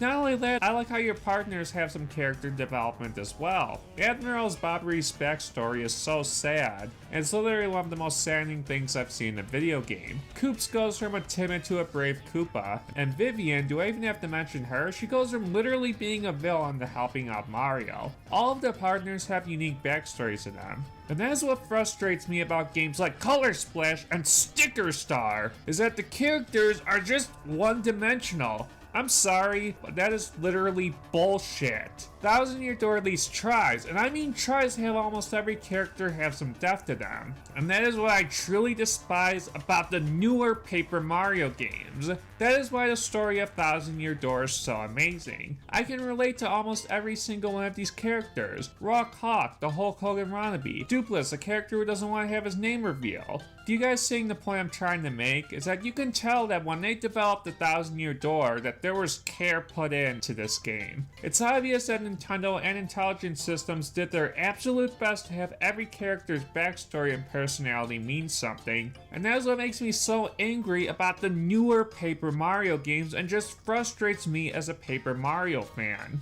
I have to let you guys know right now, I want to make something perfectly clear. I am a huge Paper Mario fan. I love this franchise, and as a kid, this series means so much to me. I want Paper Mario to go back to its original roots on Switch, and I'm sorry, Shigeru Miyamoto literally ruined the Paper Mario series. But I'm not gonna go on a tangent about that. All in all, Paper Mario: The Thousand Year Door story is amazing. Excellently paced, every chapter had unique and interesting locations, different from the last, but most importantly, like I have stated numerous times, every character had some sort of personality to them, and that is what truly made The Thousand Year Door such a great game in my opinion. Overall, the story is great.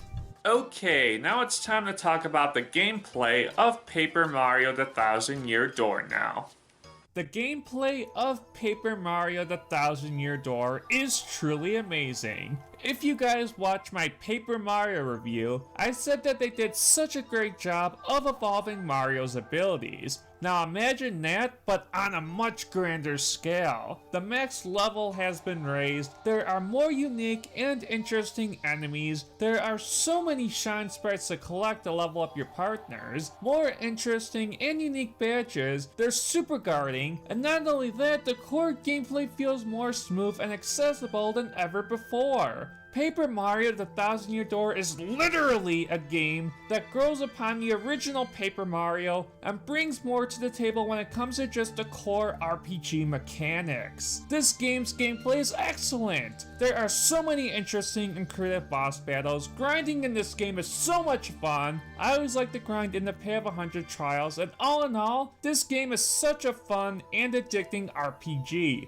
The badge system is great. You can have Danger Mario, Electric Mario. I mean, gosh. So many possibilities, and some badges really change up the game a lot. All in all, I really enjoy the gameplay of Paper Mario: The Thousand Year Door. It's fun, it's amazing, it's accessible, and it does exactly what it needs to do and grow upon the original Paper Mario. I remember as a kid, I would spend all my time in the Pay of 100 trials to grind. All in all, the core gameplay of Paper Mario: The Thousand Year Door is literally amazing.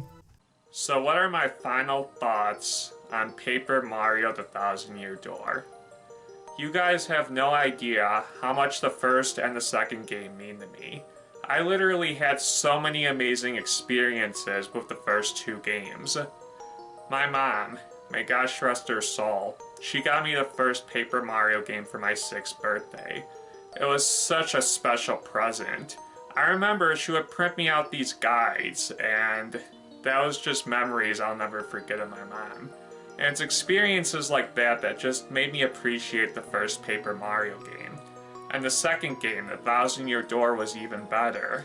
On my 9th birthday, when I was around 9 or 10, I would literally just play this game for hours on end, non-stop. That's literally what I would play all day. Whenever I was upset, whenever I didn't feel good, I literally played The Thousand Year Door. And it's games like that that really made me feel good about myself.